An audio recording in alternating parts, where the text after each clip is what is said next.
Chapter 1, Chapter 1, Shore of a Strange World. Consciousness returned not as a gentle awakening, but as a cold, violent shock. Salt water stung my nostrils, and the weight of a world seemed to press down on me. Where am I? Panic, cold and sharp, lanced through my veins. I was in water, fully clothed, no, armored. Why was I so heavy? My last memory was of my own bed, the soft mattress and warm blankets. This was wrong. All of it was wrong. Is this a nightmare? A drowning dream? Calm down, I gasped, the words a ragged whisper against the crash of waves. Just calm down. Forcing air into my lungs, I fought against the crushing weight. I could think about the absurdity of this metal swimsuit later. Survival came first. With a monumental effort, my limbs burning with a strange, unfamiliar strength, I dragged myself through the surf until my knees scraped against wet sand. I collapsed, breathing in great, heaving gulps of air. The sky was a deep, star-flecked indigo, the first hints of dawn a pale line on the horizon. As my breathing steadied, a new realization dawned. My body felt different. Taller. The muscles in my arms and chest were denser, coiled with a power I had never known. I flexed a gauntlet hand, the metal joints moving with a smooth, oiled precision. Pushing myself onto my knees, I looked down. The sight that greeted me was impossible. I was clad head to toe in ornate, masterfully crafted plate armor, the steel darkened and edged with patterns I recognized all too well. What in God's name? I whispered. This was no cosplay. The weight was too real, the fit too perfect. A cold dread, deeper than the ocean's chill, settled in my gut. The pieces clicked together with a horrifying finality. I had been ice-guyed. Thrown into another world. And from the looks of it, I had arrived with nothing but the clothes on my back and a body that wasn't entirely my own. A bitter laugh escaped me. Some cruel joke. I thought there was supposed to be a truck. Or a pandemic. A bearded god or a useless goddess, granting me wishes and cheat skills. I scanned the empty beach, the vast, dark forest beyond. But this? Nothing. No guidance. No goal. Just, here. Frustration warred with fear. The being that had done this couldn't even be bothered to give me a manual. I was soaking wet, stranded, and utterly lost. My first priority was to get dry, but the armor posed a problem. How did I even get out of it? After a few futile minutes of fumbling at unfamiliar latches, I gave up. The plate wasn't as soaked as I was, the gambeson beneath had borne the brunt of the water. It would have to dry on its own. Inventory, then. What did I have? Instinct, born of 1,000 video games, took over. I waved a hand, trying to summon a screen. Nothing. Open stats, I commanded the empty air. Silence. Status. Abracadabra? Alakazam. Nothing. No screens, no prompts. This wasn't a game world. There would be no cheat codes here. A practical check was more fruitful. A heavy long sword was sheathed across my back, its familiar weight a small comfort. A second, shorter sword hung at my hip. 3 daggers were tucked securely into sheaths integrated into the armor. I patted my head, feeling only my own hair. No helmet. A disappointing oversight. My fingers then found a leather pouch at my belt. Inside, a handful of coins clinked together. I poured them into my palm. 10 gold pieces. They were stamped on one side with the face of a king, and on the other with a dragon's head. A dragon. A king. A cold suspicion began to crystallize in my mind. Are you listening to me? I called out to the sky, half in prayer, half in challenge. Whoever did this. A little guidance would be appreciated. Only the cry of a distant gull answered me. Sighing, I stowed the coins. At least I had some pocket money. The sun was rising now, casting a golden glow over the landscape. It was breathtakingly beautiful, and utterly desolate. With no other options, I chose a direction and started walking, the rhythmic clank of my armor a lonely sound in the morning quiet. After perhaps an hour, the scent of wood smoke and salt-cured fish reached me. Cresting a small rise, I saw it, a small, poor fishing village nestled along the coast. Hope, sharp and desperate, flared in my chest. Thirst, even more potent, clawed at my throat. Two figures, a man and a boy, were mending nets by a beached skiff. As I approached, they froze. The fear in their eyes was palpable, a raw, animal terror. The boy, trembling from head to foot, found the courage to step forward. It was then that the final, chilling piece of the puzzle fell into place. These were no NPCs. Their fear was too real, their poverty too vivid. This was a real world, and I was a terrifying, armed stranger in it.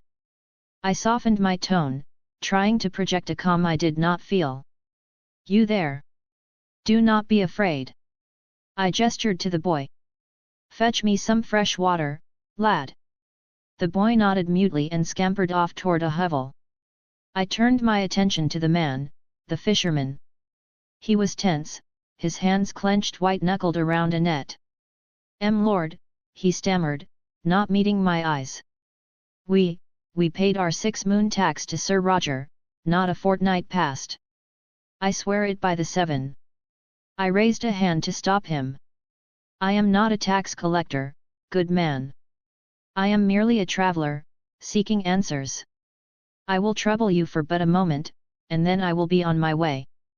The relief on his face was immediate and profound. The boy returned then, offering a leather waterskin. I took it, uncorked it, and drank deeply. The water was cool and tasted of the hide, but it was the most refreshing thing I had ever tasted. "Thank you," I said, handing it back. I decided to start with a simple question. "How far is the capital from here?" The fisherman blinked, a flicker of confusion crossing his features. "The capital, Lord? That'd be a 2-day walk, south along the coast road." He pointed a gnarled finger down the shoreline.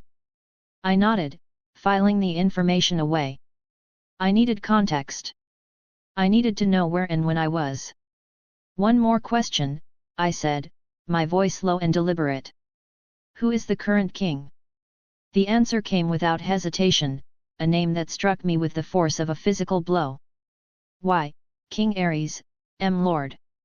Aerys Targaryen, the second of his name." The name echoed in my mind, a single, terrifying peal of thunder.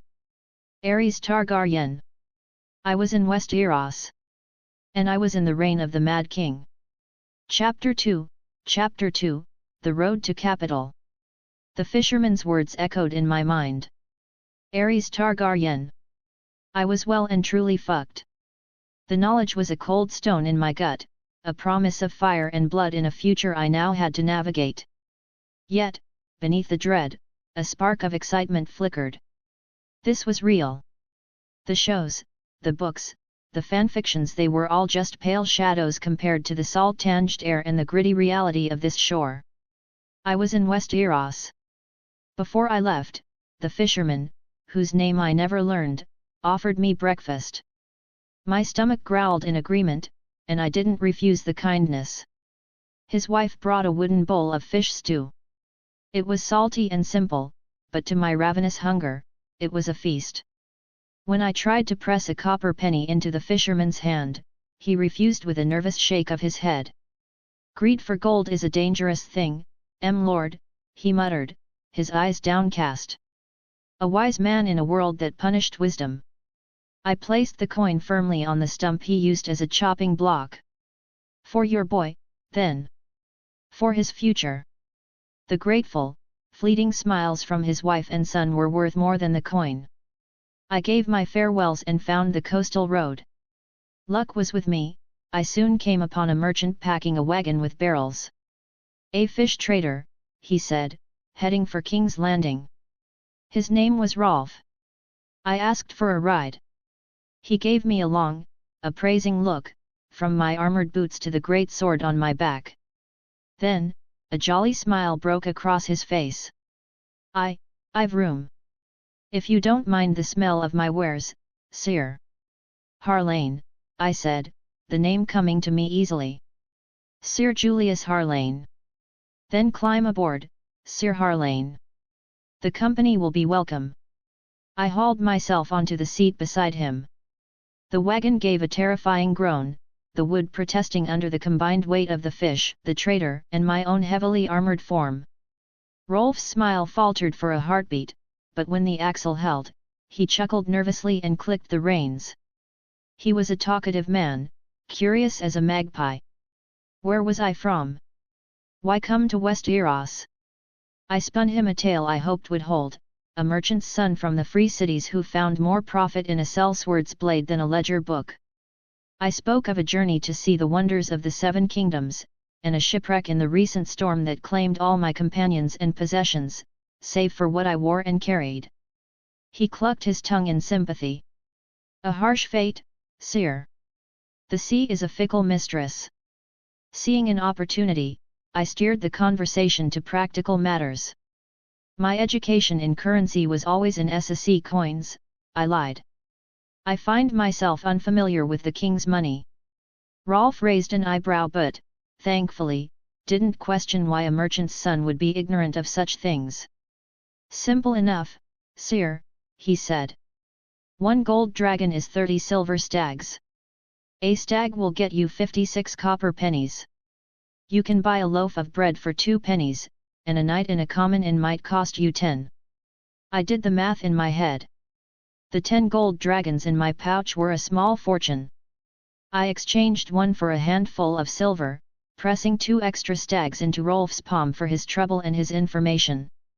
He protested, but less forcefully than the fisherman. Our conversation meandered, eventually landing on the favorite topic of men everywhere, women. Rolf was particularly fond of a certain woman at a brothel in King's Landing, describing her entertaining talents with vivid enthusiasm. When the laughter died down, I ventured a more dangerous question. And the king? What is the mood in the capital regarding Ares? Rolf's jovial face darkened instantly. Best not to speak of the king on the open road, Sir, he said, his voice dropping. They say his grace has a fondness for wildfire. That men are burned, sometimes for no crime at all, and denied the black. He shook his head, a shadow of genuine fear in his eyes. It is not a happy time. I took the hint and changed the subject. Are there any tourneys to look forward to? A man must make a living. His smile returned, relieved. A great tourney has been announced, to be held at Harrenhal in a year's time. My face lit up. Harrenhal. The year was 280 AC. The pieces were falling into place. A tourney. As a swordsman, the melee was my obvious path. Justing was a different skill, one I had no confidence in. I fell silent, lost in plans. I needed a helmet, more gear, and a way to earn more gold, fast. Rolf's point of view. It was a fine day for travel. Good weather means good trade, my father always said. But today was strange indeed. I met a knight or a man who looked like one outside the village. By the 7, he was a sight. Tall as a tower and built like a bull, with a face that wouldn't look out of place in a song. Handsome, in a grim, intimidating way. He introduced himself as Sir Julius Harlane, a sellsword from Essos. He asked for a ride to the capital and offered to pay. I agreed. What harm could it do? He wasn't going to steal my fish. When he sat beside me, the wagon let out a groan that near stopped my heart. I thought the axle would snap and I'd be skewered by one of those monstrous swords of his for my trouble. But the mother was merciful, and the wood held. He was a curious man, Sir Harlane. A good listener, but he asked the oddest questions. About currency, like a babe who'd never held a coin. Still, he was from far away, so I suppose it made sense. He paid me well for the ride, too. We spoke of many things, but when the topic turned to the king, his face grew grim. I told him what little I dared whispers of madness and fire. He had the sense to let it lie. After we made camp, I offered to help him out of his armor. He refused, saying he was accustomed to it. He told me to sleep, that he would take the first watch. I won't lie, having a man like him standing guard brought a comfort I haven't felt on the road in years. That comfort was shattered in the dead of night by shouts and the clash of steel. I scrambled from my tent, my heart hammering against my ribs. The scene before me was one from a nightmare. Bodies lay scattered around the fire, dark shapes in the flickering light. Then, movement, a man with an axe raised, charging straight for me. I froze, certain I was dead. But he fell, a black hilt sprouting from his back. He crumpled to the ground, and behind him stood Sir Harlane. The knight was drenched in blood, not his own. His great sword, gleaming and terrible, was in his hand. He moved through the chaos not like a man, but like a force of nature. Each swing of his blade was final, cleaving through leather and bone with horrifying ease. When it was over, he was calm, his breathing steady. "Search them," he commanded, his voice flat. My hands trembled as I obeyed. 9 bodies. 6 were hewn apart by his sword. 2 more had tried to flee, only to be struck down by the daggers he threw with lethal accuracy. The last had surrendered, and now sat trembling, bound by his own belt. I could not sleep after that. The image of Sir Harlane, a blood-soaked spectre in the moonlight, was burned into my mind. I had heard rumors of outlaws on this road, but I had never faced them. Tonight, I learned what kind of man I traveled with. He was my savior, and the sight of his work was the most disturbing thing I had ever witnessed. What a strange day, indeed. Chapter 3, the capital city of Westeros. The reality of last night settled upon me with the cold light of dawn. I had killed men. Actual, living men. And I felt nothing. No revulsion, no trembling hands, no storm of guilt. It felt as mundane as any other morning. How was that possible? Was it a side effect of this body, its instincts overriding my own? The bandit leader, the one who had surrendered, was named Ulmer. He was one of the last dregs of the Kingswood Brotherhood, he claimed. He begged for his life, offering to take the black. I refused. A man like that likely had a price on his head, and I had a pressing need for coin. I had Rolf loot the corpses of their weapons, leaving their poor clothes while I performed the grisly task of taking the heads. I stacked the bodies and set them alight, a pyre for men no one would mourn. The heads we stored in an emptied fish barrel. A macabre bounty, but a profitable one. As we resumed our journey, I pondered the strangeness of it all. Sleeping in my armor had been uncomfortable, but it had saved my life. More than that, my body's reactions were not my own. They were faster, stronger, driven by a deep-seated muscle memory for the sword and a seemingly endless stamina to bear the armor's weight. It was a disconcerting, yet undoubtedly vital, advantage in this world. The rest of the travel was swift on the well-maintained road, and by noon, the capital came into view. King's Landing. It was a sprawling, magnificent, and filthy sight from a distance. I knew from the shows and books that it was the greatest city in Westeros, and also the worst, the beating heart of all the realm's politics and poverty. Seeing it now, smelling the distant mix of salt, smoke, and decay on the wind, drove home the final, inescapable truth: this was no dream. This was real. We arrived at the southern gate amidst a throng of traffic. Just as I thought we'd be waiting for hours, Rolf's connections with the city watch proved useful. As we were waved forward, I felt the weight of countless eyes upon me. Then, from the crowd, someone recognized our prisoner. "Ulmer," a voice shouted, pointing a trembling finger. "That's Ulmer the outlaw." The murmur grew into a roar. The crowd began to press in, the situation threatening to spiral out of control. Before it could, 2 gold cloaks appeared, granting us special passage and escorting us to the captain of the barracks in Cobbler's Square. There, I met Captain Janos Slint. He was not the bald, sycophantic man I remembered from the show, but a young man near my own age, though his face already bore a similar, weaselly cast. He inspected the prisoner and the heads with a perfunctory air, confirmed Ulmer's identity, and had him dragged away. He then bid Rolf and me wait for the commander. Half an hour later, the Lord Commander of the City Watch, Manly Stokeworth, arrived. POV Manly Stokeworth. I was enjoying a glass of Arbor Gold when the news arrived. The bandit leader Ulmer, captured. His band, wiped out. A wave of relief washed over me. The king's demands for traitors to burn were growing more frequent and restless, at least this would provide him with fresh fodder for his pyres. A disturbing thought, but my duty was to obey. My duties, however, stretched beyond the king's madness. Crime in the city was rampant. The watch was stretched thin, lacking competent men. While Lord Tywin Lannister's financial support and Red Cloaks were a welcome help, I was no fool. It was a political move to tighten his grip on the capital. "Well, Tom," I said to my assistant. "Let us meet the man who can single-handedly dispatch a band of outlaws." We found him in Slint's office. A well-armoured man, tall as a tower, much like Lord Commander Hightower or Lord Baratheon. His sigil gave me pause, a white eagle on a blue field, reminiscent of House Mallister of the Riverlands, though not the same. Perhaps a bastard branch?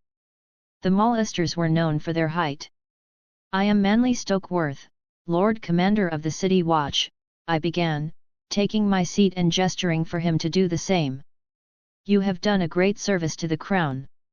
From where do you hail, Sir?" "I am Sir Julius Harlane, my lord. I am from Essos, but I am well versed in knightly customs," he replied. His voice was firm, confident. "Harlane? No house by that name came to mind." "Essos," he claimed. "And what brings you to Westeros, Sir Harlane?" "As you might guess from my story, my lord, I come from a merchant family of some wealth. My companions and I came seeking grand adventure," he explained, pausing for a breath. "I had heard many stories of the Sunset Kingdoms and the wonders built by great men. But a storm took our ship. I am the sole survivor." "A spoiled merchant prince, then." He likely bought his knighthood from some exiled hedge knight and learned fanciful tales that did not match the Seven Kingdoms' grim reality. "How interesting." "Tragedies happen, lad," I said, not unkindly. "But you have solved your financial troubles. Here is your reward for the service you provided." Tom handed me a heavy pouch. The promised 20 gold dragons. "We will, however, keep the outlaws' weapons." I handed him the pouch. He took it and gave a respectful nod. "I am thankful for the reward, my lord." "No need for thanks. You earned it." I considered him for a moment. He had the look of a fighter, something my watch desperately needed. "I would ask if you had any interest in serving under me, but I suspect a man of your adventurous nature would decline. So, enjoy your stay in the city." I handed him a signed paper. "Take this. It has my seal. And a piece of advice, don't spend all that coin on whores." He looked surprised, then grateful. "Of course, my lord. I thank you again for your consideration and advice. This will be most helpful." With a short bow, he took his leave. I turned to Tom as the door closed. "Find Captain Slint. Tell him to hang those heads from the southern gate." I had a report for the small council, though I thought better of presenting the foreign knight. The lad would be chewed up and spat out by the politics of this city. Refusing a lord's offer could backfire on him, especially with players like Tywin Lannister and the king himself involved. Damnable politics! I was a knight, good with a sword, not with parchment and bribes. And speaking of bribes, I had reports that Janoshlint was lining his pockets from lords to whores alike. Gods, when did my life become this? Chapter 4, A Moment of Respite. The meeting with the Lord Commander had gone better than I'd dared hope. A part of me, fed on dramatic tales, had expected to be immediately swept into the games of the great lords. I had even steeled myself for a worst-case scenario, joining the King's Guard, stabbing the Mad King in the back, and taking the Black a bold, if suicidal, plan. Thankfully, that particular brand of madness had been avoided. I was not yet entangled in the political shitstorm of the capital. I had to remind myself I wasn't some shut-in who knew only games. I was a second-year college student with a part-time job and, yes, a deep familiarity with fanfiction tropes. For a moment, I'd entertained the idea of killing Aerys to make Rhaegar king, solving everything. But no. That was a fool's hope. Even with Rhaegar on the Iron Throne, things could spiral into something worse. My only true advantage was my knowledge of the future. I had to stay away from the main players to keep the timeline from unraveling completely. A cold dread trickled down my spine. Varys. The spider. His little birds were everywhere. I loved his character in the show, but the thought of being caught in his web now was terrifying. How would I even spot one of his child spies? For all I knew, the very walls had ears. I was being paranoid, but in this city, paranoia was probably just good sense. I shook my head, forcing myself to focus on the present. I had nearly forgotten about Rolf. I need to find a place to sleep and rest, I said to him. Somewhere to finally wash off the grime of the road. Do you have a recommendation? Of course, sire. Rolf replied cheerfully. We're headed there now. First, I must unload my wagon at the fishmonger's square. Then we'll pass by the street of Silt to get you some proper clothes. I'm guessing you don't have any, and mine certainly won't fit you. The man was a godsend. His practicality was a lifeline. I needed to keep him close, I was still utterly ignorant of how to navigate this world. You speak to me as if we're old friends, I said, clapping him on the shoulder. I told you to drop the sire, call me Julius. And you're taking me to an inn, not your home, I hope? I've no wish to trouble your family. Rolf laughed. Haha, I wouldn't dream of it, Sir Julius. My home hasn't a bed that could fit you. We're going to an inn run by my relatives. And keep your coin. Having my life in one piece is reward enough. His jolly nature was a balm. We talked and joked as we navigated the crowded streets, and a genuine camaraderie began to form. He saw me as a friend, perhaps because I'd saved his life. I, however, was acutely aware that I was using him for his knowledge. It didn't make me feel like a good person, but I wasn't villainous either. I was just trying to survive. A strange sensation was also growing in me, a whisper in my muscles and mind. It spoke of chivalry and honor, a drive to fight for what was right, protect the innocent, and punish the wicked. Was this a side effect of the warden's body? An echo of its original purpose? It didn't feel like an invasion, more like a part of myself I'd never known was waking up. At least no one was speaking in my head, commanding me. I was still my own man. The city itself was a shock. From a distance, it was magnificent. From within, it was a chaotic, stinking sprawl. The poverty was staggering. Beggars lined the streets, their lives dependent on the scraps of the wealthy. I wasn't even talking about the high lords and their castles, but the merchants and craftsmen who formed a fragile middle class. The thought of winter coming, of the cold and famine that would inevitably kill so many of these people, was a deeply disturbing prospect. I came from a world where such mass suffering was, for the most part, an abstract concept. Seeing it firsthand was chilling. The thought of arriving here in my original body, a decently healthy but average 5 feet 8 inches frame, was a sobering one. I would have drowned in the armor or been cut down instantly by the bandits. A silent thanks went to whatever power had sent me here in this form. I swore then I wouldn't convert to any of this world's religions, but I could still be grateful for the gift of survival. After finishing our shopping acquiring ready-made clothes that barely fit my large frame at a reasonable price, I found I still had 206 gold dragons. A fortune. But I needed more, a helmet to hide my face from prying eyes, a large horse, and perhaps a squire or two to manage it all. Why not? In for a penny, in for a pound. We finally arrived at our destination, an inn called the Green Bird. My body ached for a long, proper bath with hot water and, in a true fantasy indulgence, perhaps a maid to scrub my back. The simple bliss of a clean body felt like the greatest luxury in the world. I could only hope this establishment provided it.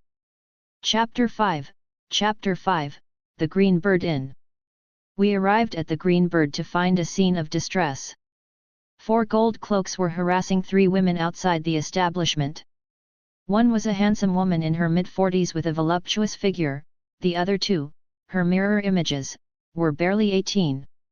2 more guards were roughly holding a pair of struggling boys, no older than 16. The older woman was shouting, her voice frayed with panic and anger, while the guards leered, their hands wandering scandalously over the girls. I saw Rolf's face darken with a familiar rage. These were clearly the relatives he had spoken of. What should I do? The answer was simple. I hate bullies. And I relish the chance to bully them in return. These gold cloaks needed a lesson in manners. My method of teaching was even simpler. I chose violence. I was upon them before they knew it.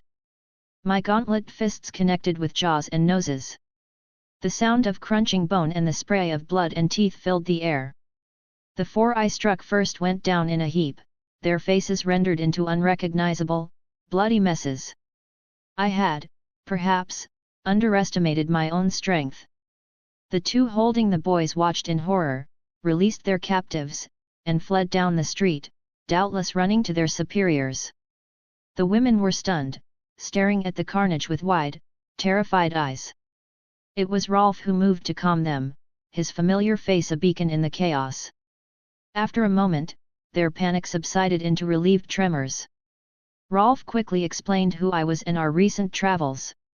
In turn, I received the full story.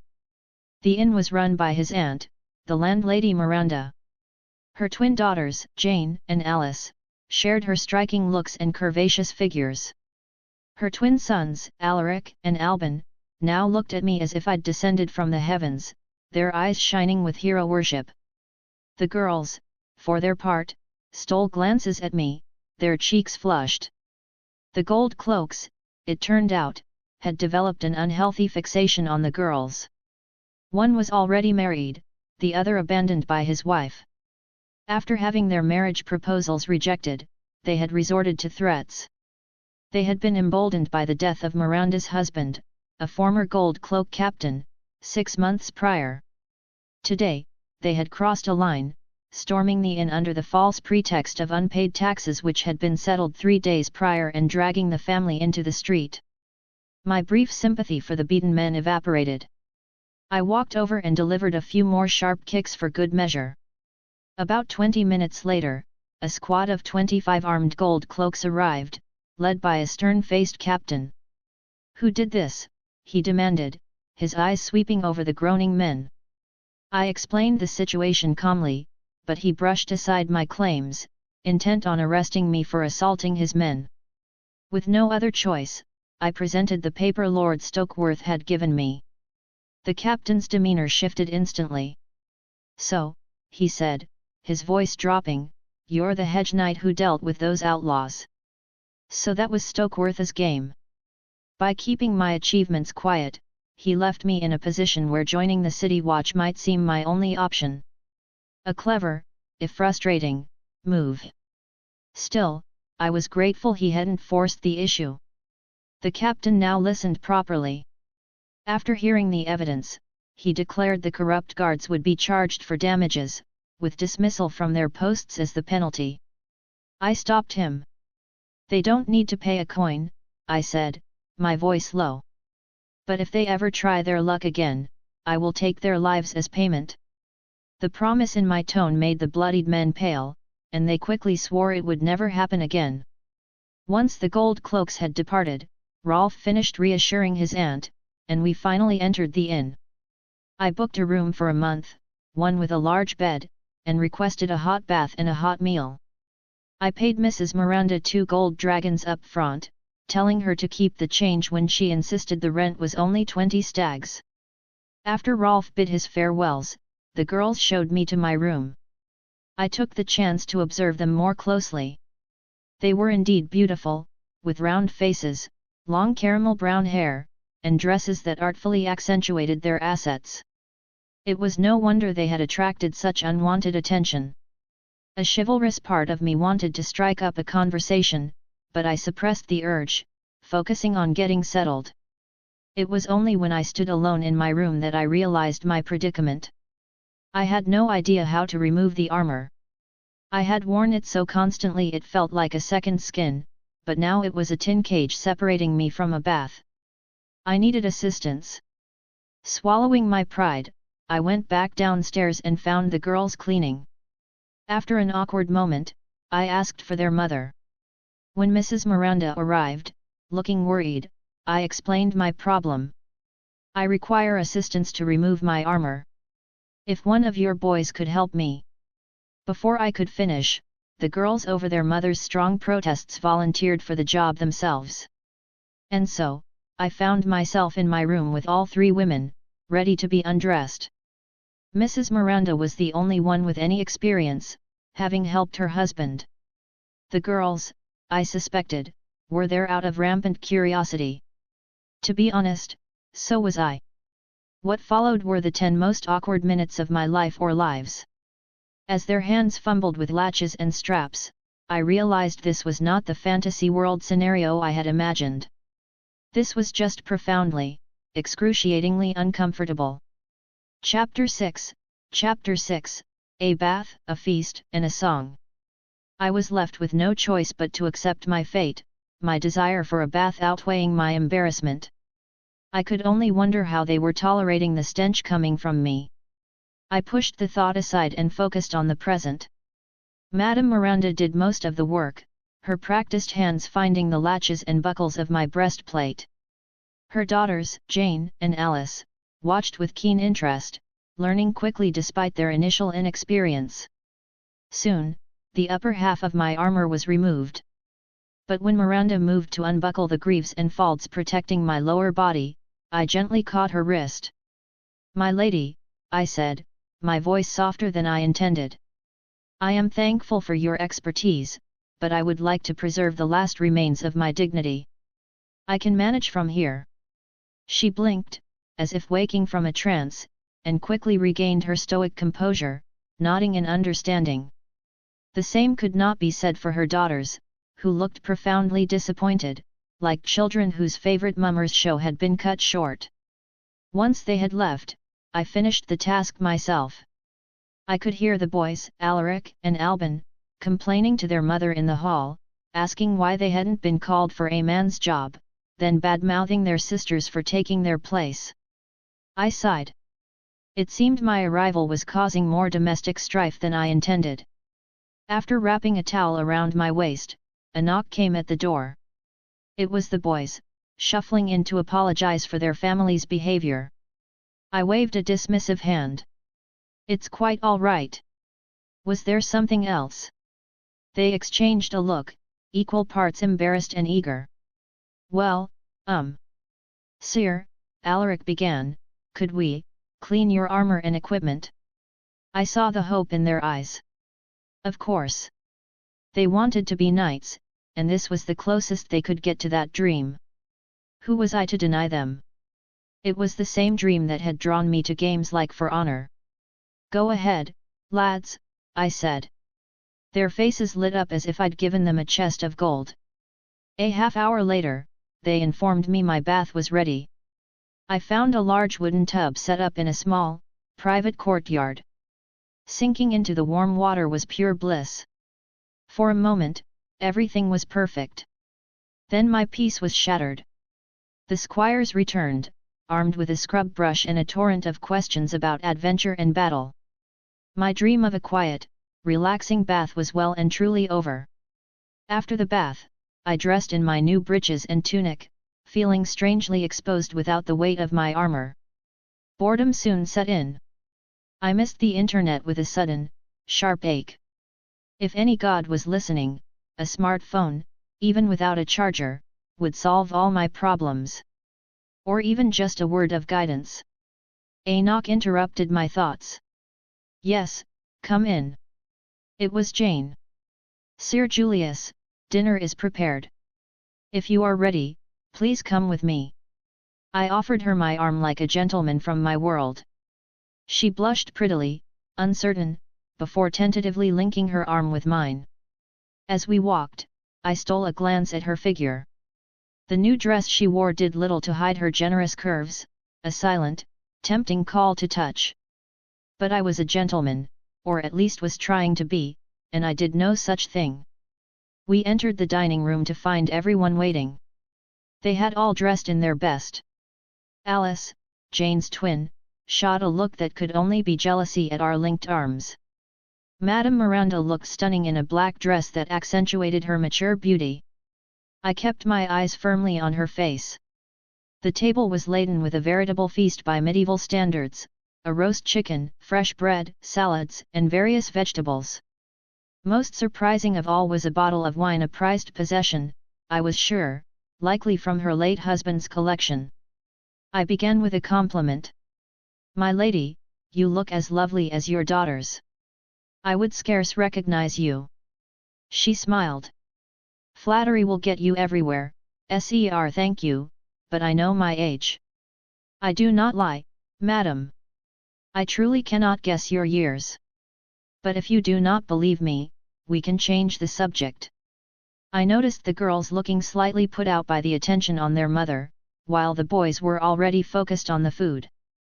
"I am curious, though. Why such a lavish dinner for a stranger?" "Why, Sir Julius," she said, her smile widening. "Tonight is my daughter's name day. You are attending a feast in honor of Alice and Jane. A surprise indeed. They were celebrating their 18th year. Is that so? Then congratulations are in order, my ladies. I shall have to find you a proper gift at a later date." Madame Miranda insisted it wasn't necessary, but I was determined. The girls simply blushed. I learned they were of prime marrying age, but suitors had been scarce, either demanding the inn as a dowry or scared off by the gold cloaks. It was no wonder the boys were so desperate to become knights. It was their only perceived path to protecting their family and finding their own worth. We began the feast. I was ravenous and did my best to maintain proper table manners, a formality that made the air thick with awkwardness for all of us. To lighten the mood after we had eaten, I announced I had a name day gift I could give them immediately, a song. I sang the one I remembered Ed Sheeran performing in the show, "The Haunting Hands of Gold," my voice steady in the quiet of the room. It was all I had to give, a piece of a world they would never know. Chapter 7, A Web of Silk and Shadow. This chapter involves a situation of manipulation and contains mature, intimate content. While explicitly described scenes are avoided in this polished version, the narrative deals with themes of power dynamics and implied sexual activity. The applause that followed my song was genuine and warm. I took a theatrical minstrel's bow, pleased by their reaction. Perhaps I had a future in entertainment here, should the knightly path fail. Madame Miranda offered a compliment that carried a strange weight. "Splendid, sire," she said, a knowing glint in her eye. Had I not removed that armor myself, I would have sworn a veteran minstrel performed in my house. Her words, and the subtle wink that accompanied them, sent an unexpected shiver down my spine. To cap the evening, I told them the legend of King Arthur and his Knights of the Round Table. The boys were enthralled by Excalibur, the ladies by the tangled politics and romance of Queen Guinevere. As the night drew to a close, weariness settled over the group. We exchanged good nights, and I retired to my building alone. Pausing at my door, I glanced back and saw Miranda still standing in her doorway, a cryptic smile playing on her lips before she closed the door. The look left me with a lingering sense of unease. She was a puzzle, her true age masked by a vibrancy that defied her years. This world was full of such mysteries. Sleep, however, was short-lived. The call of nature forced me from my warm bed, leading to a frustrating struggle with the impracticalities of medieval clothing. As I finally relieved myself out the window, a pair of soft, unexpected hands grasped me. I spun around, my heart hammering. There, silhouetted in the moonlight, was Madame Miranda. "My, that is no way to treat a lady," she purred, her voice a low, seductive hum. "And after you played the gentleman so well." I was on guard instantly. "Why are you here, my lady? Surely not for a nightly tryst with a stranger." Her smile was razor sharp. She stepped closer, her presence overwhelming. "What do you think, boy? Can you even guess why I'm here?" It was then I recognized the strange lethargy in my limbs, the slow reaction of my mind. It wasn't magic, it was the wine. I slammed a fist against the wall, the pain clearing my head. I grabbed her shoulders, my voice a low growl. "You practice alchemy? You drugged me." She remained impossibly calm, even impressed. "Clever. And I am surprised you know of such arts. More so that you can withstand my mixture." Her plan was laid bare. The shared wine, the potion meant to lower my defenses.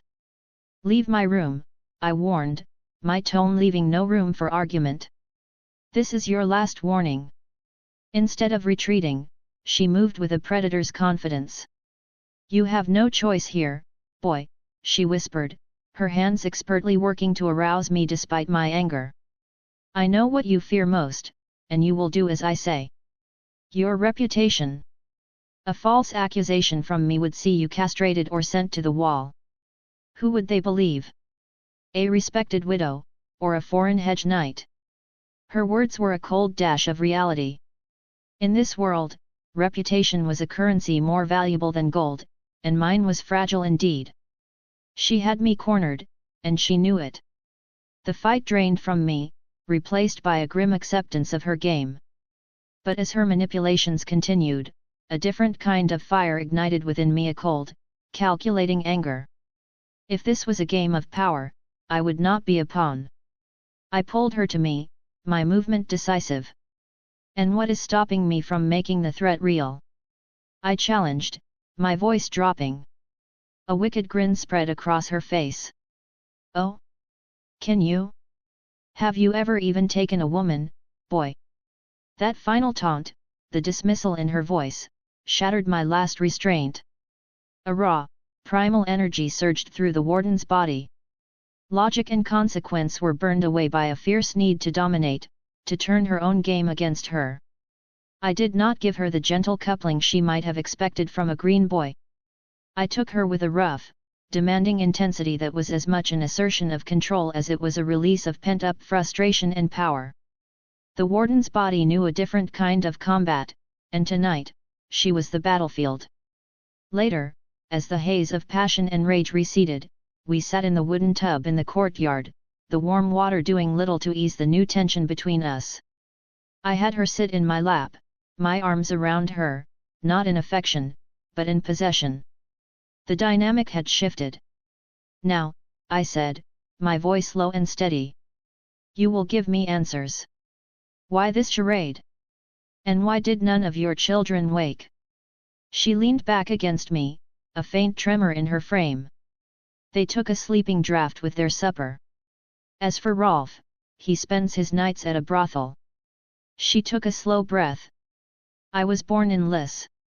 My mother was a courtesan, my father, a bastard of the Black Fire line. I was trained in the arts of assassination, poison, and seduction." The pieces clicked into place. Liss. It explained her beauty, her skills, her agelessness. "You were a Black Fire agent." "Was," she emphasized. "I was captured during the War of the Nine Penny Kings by a man named Raymond Flowers, a captain in the Tarly forces. He was kind. He spared me, brought me here, and built this life. The Blackfires are dead. My loyalties died with them. And your youth? Is that Lysane magic? A temporary measure. It grants a decade of peak vitality, but at the cost. I could only bear children twice. A safe price for the time it bought me. It was a staggering revelation. I was entangled not just with a lonely widow, but a former spy and assassin from a dead, rebellious house. The danger she represented was immense, but so was the potential value of her knowledge. As the water cooled, I felt a familiar stir of arousal. The warden's stamina was, it seemed, as superhuman as his strength. I turned her in my lap, my intent clear. She met my gaze, her earlier manipulation gone, replaced by a look of raw, weary anticipation. This was Westeros. Alliances were forged in steel, gold, and blood. Perhaps they could also be forged in the shadows of the night. I carried her back to the room, the political landscape of my new life now irrevocably complicated. Chapter 8, Morning Workout. I awoke at dawn, a habit that felt like second nature to this body, despite the short and eventful night. The space beside me was empty. Miranda was gone. A wave of relief washed over me. The last thing I needed was for her children to discover I had been bedding their mother. After a moment to collect myself, I rose and dressed in the fresh clothes I had bought the day before, the simple tunic and breeches a welcome change from the constant weight of steel. In the courtyard, I found Alice sweeping. She looked up, her face brightening with a smile. "Good morning, Sir Julius." "And to you, Lady Alice," I replied, giving a small wave before splashing cold water from a pitcher onto my face. The shock was bracing. When I looked up, Alice had scurried back into the main house, returning a moment later with a clean towel. "Thank you," I said, accepting it. "You are very kind." A blush crept up her neck, coloring her cheeks. "It is nothing, Sir." To steer the conversation, I asked, "Where is everyone this morning?" "Jane is washing the plates from breakfast. The boys have gone to the well for water. If they do not go early, the line becomes very long." I nodded. It was a simple, stark reminder of the realities of life here. "And your mother? Does she sleep later than the rest of you?" "She is still abed, sire. But no, she does not usually. I tried to wake her, but she said she was not feeling well." Alice looked genuinely concerned. I feigned a sympathetic expression. "I hope it is nothing serious." "Oh, I am sure she will be fine," Alice assured me quickly. She said she just needed rest and would be back to her duties soon. I knew exactly why she needed rest, and a faint, sympathetic ache in my own muscles confirmed it. With the morning stretching before me, I decided on a course of action. It was time to test this body's instincts properly. I fetched one of my long swords. I had never truly inspected them before. The blade was not Valyrian steel, but a strange, dark metal, devoid of any Damascus pattern, yet it felt flawlessly balanced in my hand. A serious weapon. I began with simple drills, but as my concentration deepened, a floodgate opened. It wasn't just movement, it was a torrent of emotion and memory, the sharp focus of a duel, the controlled chaos of a shield wall, and the stern, demanding presence of a mentor named Apollyon. These were the warden's memories, etched into the very muscle and bone of this form. It was both exhilarating and terrifying. When I finally surfaced from the trance-like state, I was sheened in sweat. I pulled my shirt off over my head, the morning air cool on my skin, and noticed my audience. The boys had returned, their eyes wide with admiration. The girls, Jane having joined her sister, watched from the doorway, their blushes unmistakable. Seeing the boys' eager faces, I made a decision. "Do you wish to learn how to fight?" I didn't need to hear their answer. For the rest of the morning, I drilled them in basic stances and simple, effective hand-to-hand maneuvers. They were strong, healthy lads with good stamina, and they followed instructions without question. Their father, a soldier to the core, had given them a solid foundation. With the right training, they could become truly formidable. Their potential was undeniable, especially considering their bloodline bastards of House Tarly through their father, and descendants of Bittersteel himself through their mother. If I was to build a place for myself here, loyal and capable subordinates would be essential. The girls brought us refreshments, watching the training with dreamy eyes. It was nearing noon when I realized I had skipped breakfast entirely. When I asked about lunch, the girls snapped to attention and hurried away to prepare it, bringing a simple meal to my room shortly after. Later, Rolf arrived, looking refreshed and jolly. I was keen to see the city, and having a guide was far preferable to wandering alone. After some jesting about his night at the brothel, I enlisted Albin and Alaric to help me back into my armor. The weight of the plate was a familiar comfort now, a symbol of status and security in a dangerous world. "Right," I said to Rolf, settling my second sword at my hip. "Our first stop is the Street of Steel. Then, a horse trader. I need a mount that can carry this weight." I paused, a thought occurring. "And after that, perhaps a walk through Flea Bottom." Rolf raised an eyebrow. "Flea Bottom, sir? It's a foul place." "I've heard," I said, a plan forming. "I'm looking for a man. A smuggler, they say is honest. Name of Davos." Chapter 9, The Street of Steel and Silk.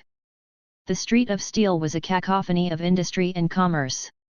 The air rang with the constant, rhythmic hammering of 100 smiths, punctuated by the shouts of traders and the clatter of hooves on cobblestones. The street climbed Vicenias Hill from Fishmongers Square, a river of humanity flowing between shops and forges. Knights in worn surcoats examined new blades, lords stewards haggled over prices, and everywhere was the smell of smoke, hot metal, and sweat. My companions seemed overwhelmed by the chaos, but I had a specific goal. I stopped a grimy apprentice carrying a bundle of spearheads. "I'm looking for the shop of Tapomat. Do you know it?" The boy pointed a soot-stained finger up the hill. "Top of the street, sir. Can't miss it." Rolf looked at me, curiosity plain on his face. "This Mott, sir? He is someone special." "He's a master smith from Kohor, in Essos," I explained, weaving a half-truth.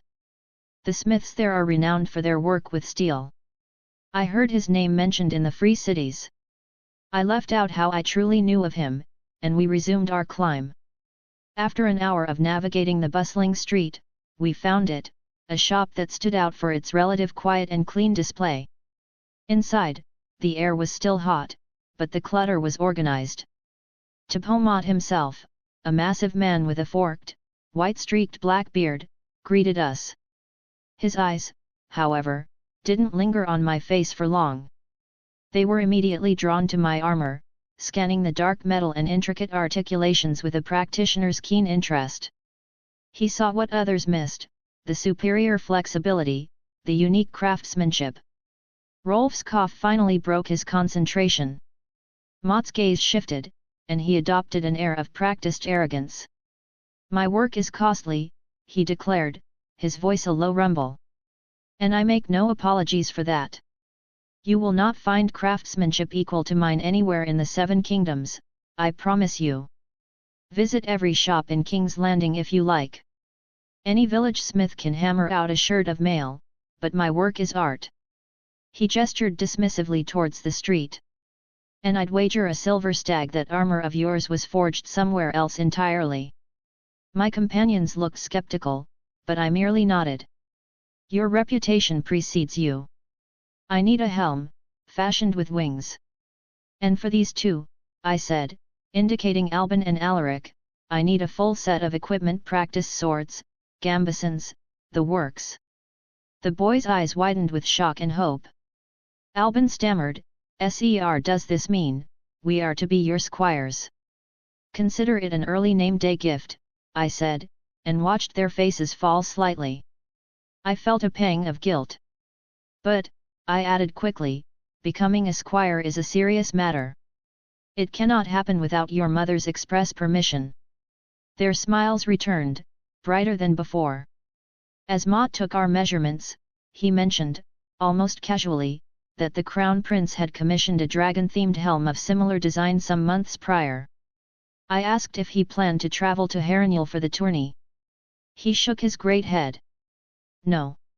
It is not my place to steal work from the smiths of the Riverlands. My shop is here. We settled the order, my helm would be ready in 5 days, the boys' gear in 10. The bill came to 80 silver stags, a significant sum, but understandable for his quality. Then, I made my move. I have a proposition, I said, drawing one of my black steel daggers. I placed it on his counter. For the right price, I would part with this. Ma picked it up with an amused curiosity that quickly hardened into intense focus. He turned it over in his hands, feeling its weight, studying the non-reflective, pitch-black finish. The material, the technique is foreign, he muttered. He led us into his forge, where he subjected the dagger to a series of tests, heating, hammering, and quenching. Finally, he looked up, his expression one of deep respect. There is no magic in this steel, he announced. But it is stronger, more resilient than any castle-forged steel I have seen. I can rework Valyrian steel, but this is a different art entirely. He made his offer. 100 gold dragons now. Another 50 in 3 months' time. And your order will be free of charge. The man was clearly wealthy, no doubt from his work for the crown. Though I knew the dagger's value to a craftsman like him was likely higher, I saw a greater prize. I waved a hand. Keep the future payment. Take it as a token of friendship. Call me Julius. But, I said, my tone firming, my armor is not part of this bargain. I saw the hunger in his eyes. In the future, I offered, if you swear a solemn oath not to reveal its secrets, I may let you study it. He agreed, a look of pure, avaricious joy on his face. I had bought myself a powerful, if specialized, ally. We left his shop far richer than we had entered. My next destination was the Street of Silk on Renaissance Hill. The place was infamous, home to the largest brothels in the 7 kingdoms, but I had no interest in their services. The risk of disease or a chance encounter with a faceless man was too high. I found the most reputable tailor, a slender man from Lys with sharp eyes. I described what I wanted, an outfit of fine, black leather, a long coat, trousers, a vest, and gloves, all tailored for movement and imposing style, reminiscent of a nobleman from a forgotten world. The tailor looked skeptical, taking my measurements with a delicate touch. You are sure of this design, my lord? It has a maritime flair. Are you perhaps from the Iron Islands? I gave him a wry smile. No, I am a pirate king from Yeti. He chuckled, shaking his head. As you say, my lord. It can be done. The price was steep, 200 gold dragons, half now, half upon delivery, but image was a weapon as potent as any sword. With a large portion of my coin still intact, I had another idea. On Rolf's advice about colors and sizes, I purchased 3 expensive dresses from a nearby clothier, one for Miranda and one for each of her daughters. If questioned, I would claim they were belated name day gifts. The sun was beginning to set. I had intended to find a horse trader, but the day had slipped away. As we stood near the city's most famous brothel, the fair maid's cry, a mischievous thought struck me. I could initiate the boys into manhood right here, a small, petty revenge against their mother for her manipulations. I looked at Albin and Alaric. Their faces were beet red, their eyes darting everywhere but at the brothel's inviting entrance. But the thought of Miranda's reaction, a woman trained in the arts of Lysane assassination, sent a cold chill of pure survival instinct down my spine. The plan was abandoned instantly. We're going home, I announced, turning us back toward the inn. The word felt strange in my mouth. Home. It wasn't my home. It was the home of this normal family, save for its formidable matriarch. Yet, they had shown a stranger kindness, and in this brutal world, that counted for everything. A wave of homesickness for my own world, my own family, and my own regrets washed over me. If I ever returned, my first act would be to delete my browser history. Sir Julius. Alaric's voice pulled me from my thoughts. We're here. We had returned, our arms laden with food and drink. It seemed another feast was in order. Chapter 10, Resolve and Revelry. We returned to the Green Bird Inn laden with the day's purchases. Alice was waiting for us, and upon our arrival, she darted inside to summon the others. We were met with a warm welcome from the three women. After instructing the boys to unload our goods, I turned to Miranda. "My lady, how are you feeling?" I asked, my tone carefully neutral. "Much recovered, thank you," she replied, a knowing glint in her eye. "Though last night's feast was rather rough. My lower regions are still recuperating. I fear I cannot partake in another so soon." Her gaze sharpened. "But tell me, why did you not visit me today to check on my condition?" To deflect, I presented the gifts. The girls beamed with unadulterated joy. In a flurry of excitement, they each kissed my cheek, their soft breasts brushing against my arms in the process, before fleeing to their room to try on the new dresses. Miranda, however, did not look at her own gift. Her eyes remained fixed on me, searching for a motive. "I swear, I have no ill intentions with this," I assured her. In response, she simply stepped forward, closed the distance between us, and kissed me. It was not a kiss of conquest or manipulation, but one of startling passion. My surprise melted away, and I found myself kissing her back, my hands moving of their own accord to her hips. It was a stark contrast to the harsh transaction of the previous night. This felt like a choice. The sound of approaching footsteps made us break apart, both of us breathing heavily. Alaric entered, announcing they had finished unloading and that customers were waiting at the counter. Miranda composed herself with impressive speed, giving her son a warm, maternal smile.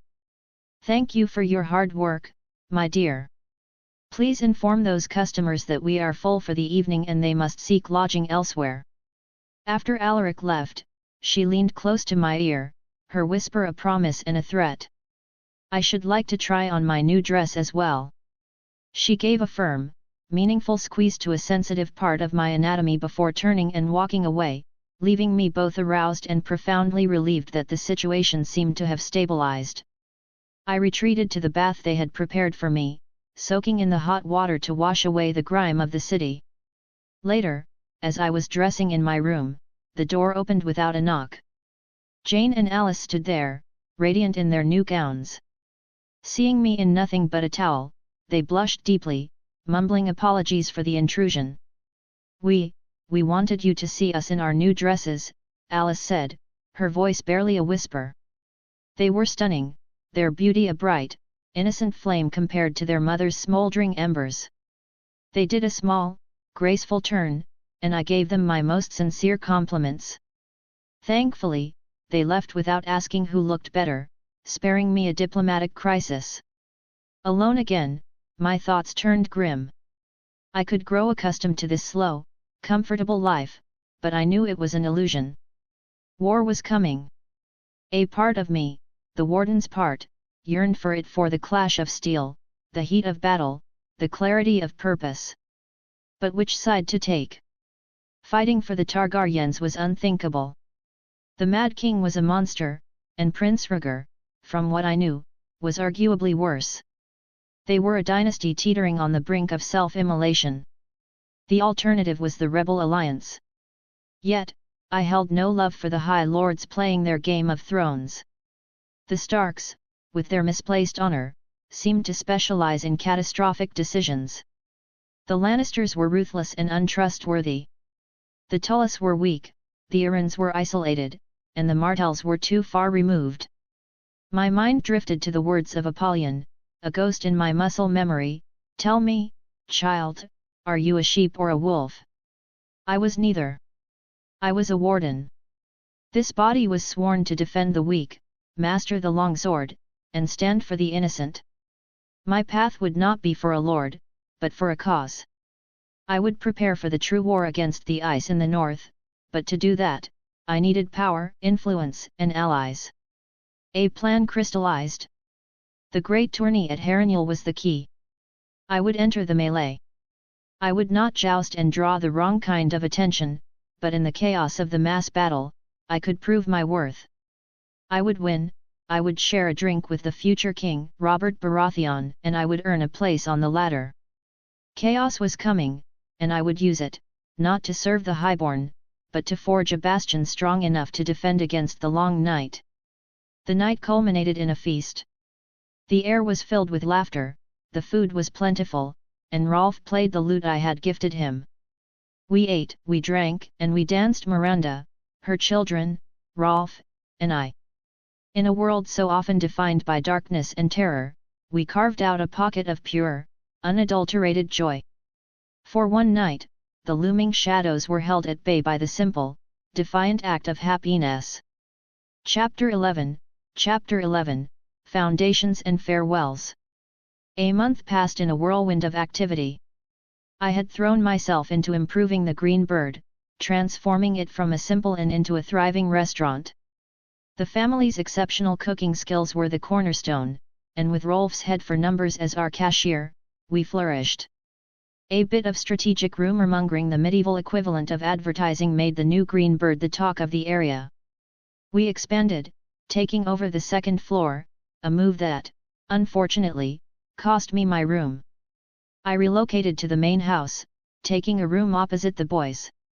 My presence served as a deterrent to would-be troublemakers, though I learned to be a subtle guardian. Overt intimidation was bad for business. We hired a few retired prostitutes as serving maids, a move that proved both popular and profitable.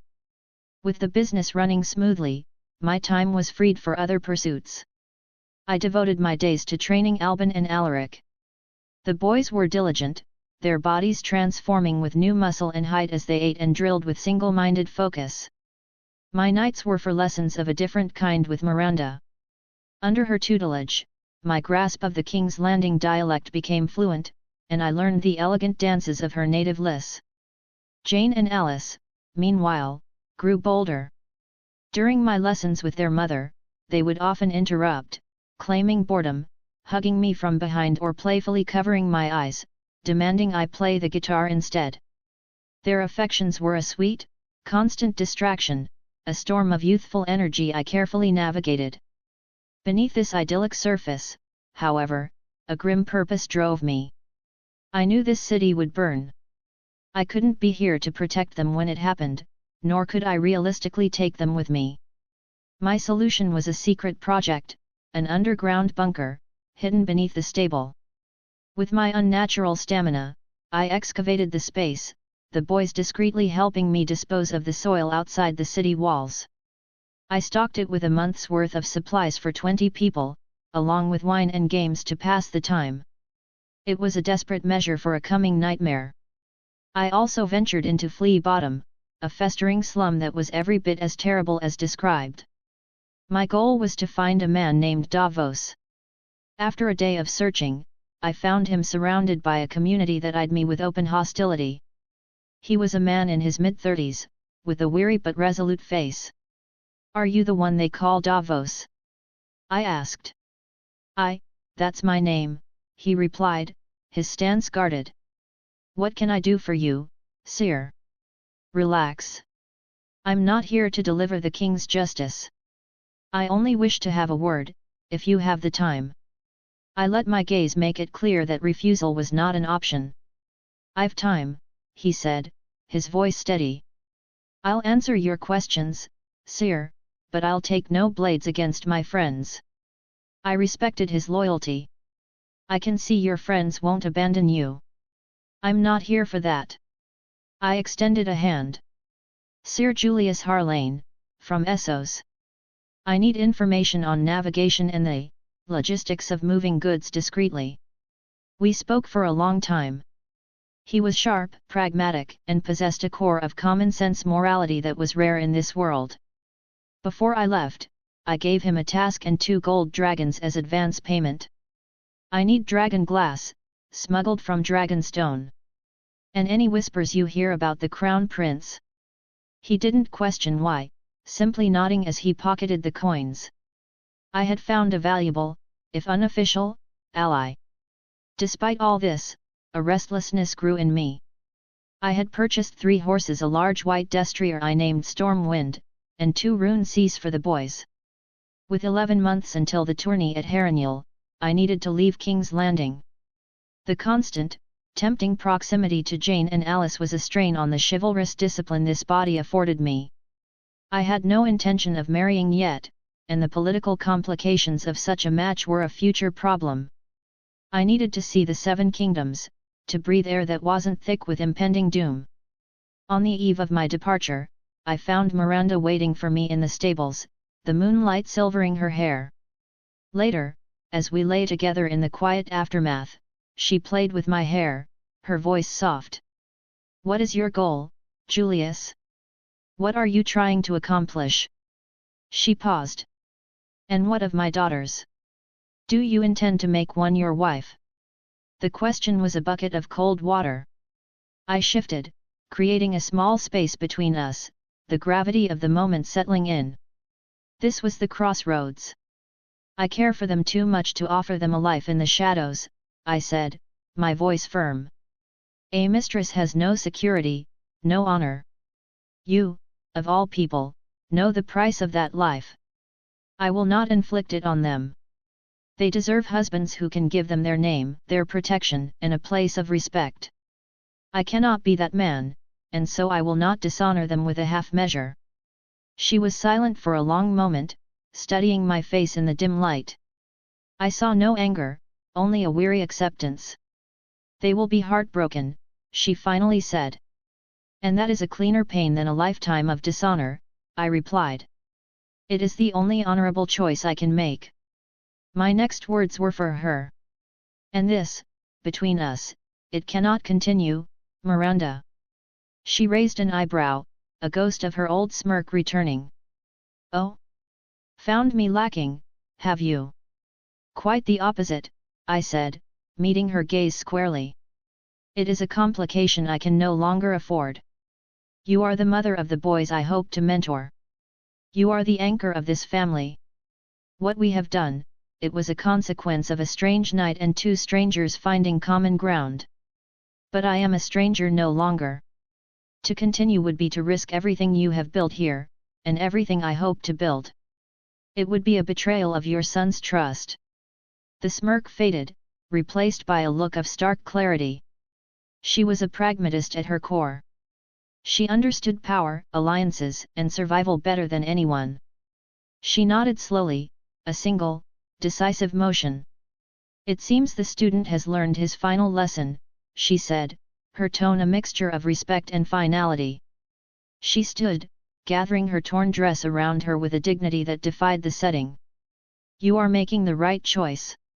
For all of us."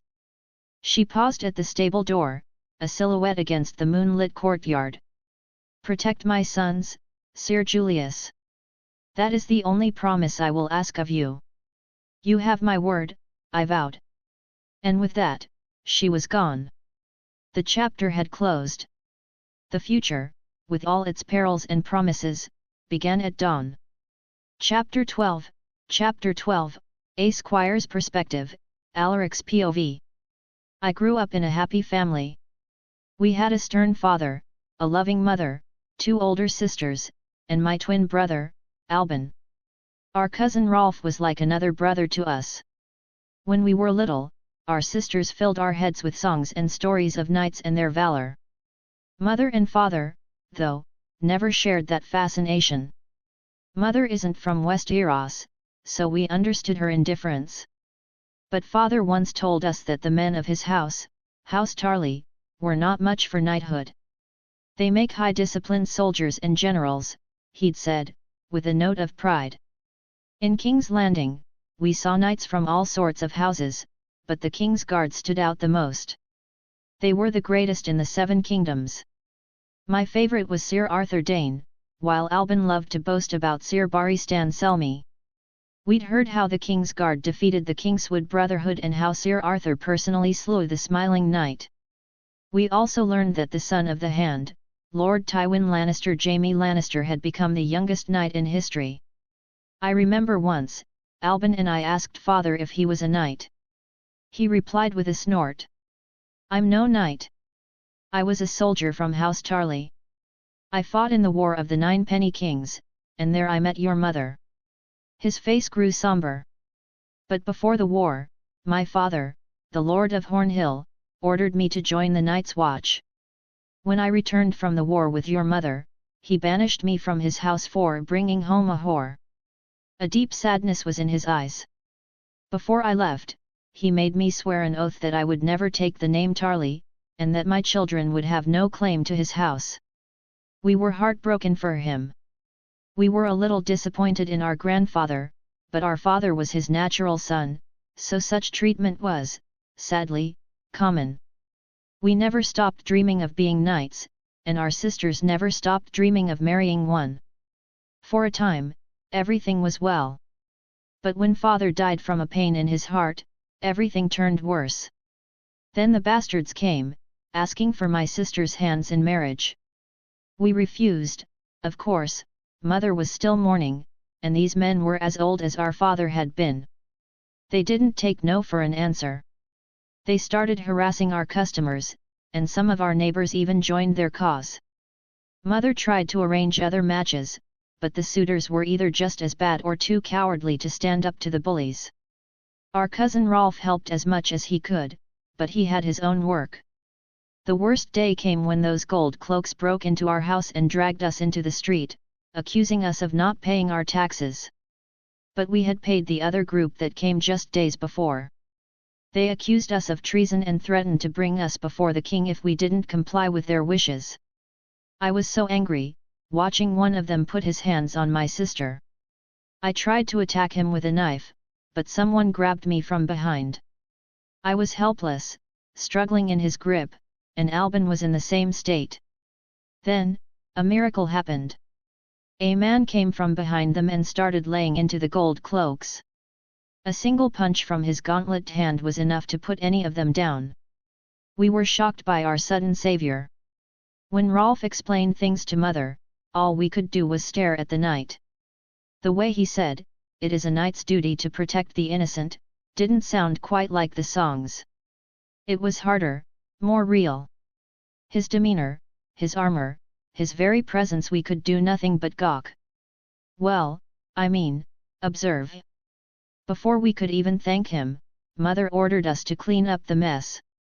Then more gold cloaks arrived with reinforcements. We just watched, terrified, as he managed their captain with nothing but a piece of paper. And we heard him threaten them with death if they ever tried it again. Later, he asked for a bath. Albin and I hurried to help, realizing he had no squire. Surely, he would call for us to help him remove his armor. We rushed inside, but Mother stopped us, saying it was already done. We were so angry, shouting at her, thinking the knight was just another bad man in shiny armor. But after Mother explained it was our sisters who had insisted, we understood. We apologized and went to him, offering to clean his armor. He just smiled and gave us permission. We asked him 1,000 questions about his adventures and learned of wonders in Essos. He had a fascinating story for everything. He became like a member of the family, and to us, he was the reliable older brother we never had. By the gods, how could one man have mastered so many things? He changed our lives in ways we couldn't have imagined, and for the first time, my dream of becoming a knight felt truly possible. I won't lie, my sister's obvious affection for him was sometimes annoying. When he gifted us our equipment, we thought he would officially take us as his squires. When he said it was just a name-day gift, our dreams shattered like ice. But he was only jesting. With Mother's permission, we became his official squires. He transformed our home into what he called a coin-hoarding machine, and we grew wealthy in less than 2 months. I'll admit, I once wondered if he was doing it all to win my sister's favor. But he never acted on it. He was always respectful, almost distant with them in a way that confused me but also made me respect him more. He was a true knight, not just a man in armor. So when he announced he would travel to the Reach and take us with him, Albin and I were overjoyed. We had never been outside the Crownlands. The same couldn't be said for my sisters. They couldn't come with us, and the fact that Sir Julius was leaving shattered them. They cried in their beds, and we tried to comfort them, promising we'd bring him back. But he will find another woman there. Jane cried. He will stay with her and never return. We left them to Mother's counsel and began our own preparations for the journey. I was truly excited. If we found some outlaws on the road, we could show them the training we'd had with Sir Julius. And from the look in Albin's eyes, he was thinking the exact same thing. Chapter 13, A Song in the Reach. I, Julius Harlane, a knight of another world, was finally leaving the stinking city of King's Landing behind me. After 2 months, my departure was as quiet as I could make it. The previous night had been difficult. It was not a night of passion, but of painful farewells. Jane and Alice had come to me, not with demands, but with tears and quiet pleas.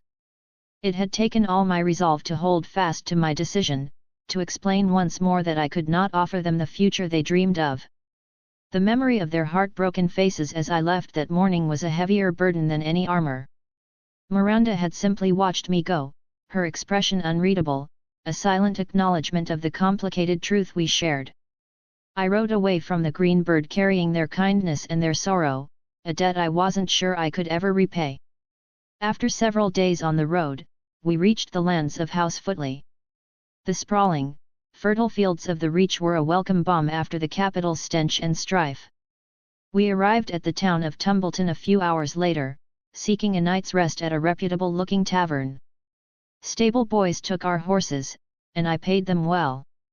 I carried my guitar on my back, while my squires, Albin and Alaric, proudly bore my swords. The weight was a challenge for them, but they had asked for the duty. My entrance turned heads. A knight in strange armor, carrying an unknown instrument, flanked by 2 well-equipped squires was not a common sight. I found an empty table and ordered a strong ale for myself, and meat stew and bread for the 3 of us. The tavern was well appointed, its patrons wearing fine clothes and armor adorned with various sigils. I spotted the golden rose of House Tyrell on several men-at-arms. What is a Tyrell contingent doing here? I wondered. After we ate, I overpaid the serving woman for the meal with a silver stag, a gesture of simple generosity that earned me a surprised but grateful smile. Then, I took up my guitar. The room fell into a curious hush. I began to play, my voice filling the space with the haunting melody of I See Fire. Oh, misty eye of the mountain below. The song, a lament for a home threatened by flame, felt strangely fitting for Tumbleton, a town twice burned in the Dance of the Dragons. As the last note faded, the tavern was utterly silent for a moment, then a storm of applause erupted, led by a large man in expensive green velvets. The man introduced himself with booming cheer. Lord Mace Tyrell, Lord of Highgarden, Defender of the Marches, and so on and so forth. He was accompanied by 2 strikingly beautiful women he introduced as his sisters, Lady Mina and Lady Janna. Both possessed a sharp, clever beauty that was immediately captivating. Lady Janna, the unwed one, caught my eye and offered not a blush, but a knowing, assessing smirk. I introduced myself and my squires with a respectful bow. Lord Mace, effusive in his praise, declared he would cover my tab for the evening for the free entertainment. The night became a blur of song, drink, and praise from knights and ladies alike. Lord Mace was a jovial, if long-winded, host. When I finally managed to ask why he was travelling, he explained he was returning from King's Landing, where he had sworn his oaths to the Mad King after his father's recent passing. But the true occasion is a happy one, he boomed. We are bound for Highgarden for the wedding of my sister, Mina, to our cousin, Lord Pakester Redwine. You simply must come, Sir Julius. A man of your talents would be a most welcome guest. I understood the unspoken offer. I was to be a novelty, a foreign minstrel knight to amuse his court. It was an entry point, a chance to see the legendary Highgarden and, more importantly, to study the terrain of the Reach for the wars I knew were coming. I accepted the invitation with a gracious smile. I would be honored, my lord. The next morning, I woke in my own rented room, alone. My head throbbed from the excess of Lord Mace's hospitality, but my mind was clear. The strategic value of this invitation was immense. I sat up, the events of the prior night solidifying in my mind. Then a more immediate concern surfaced. My squires. Where were Albin and Alaric?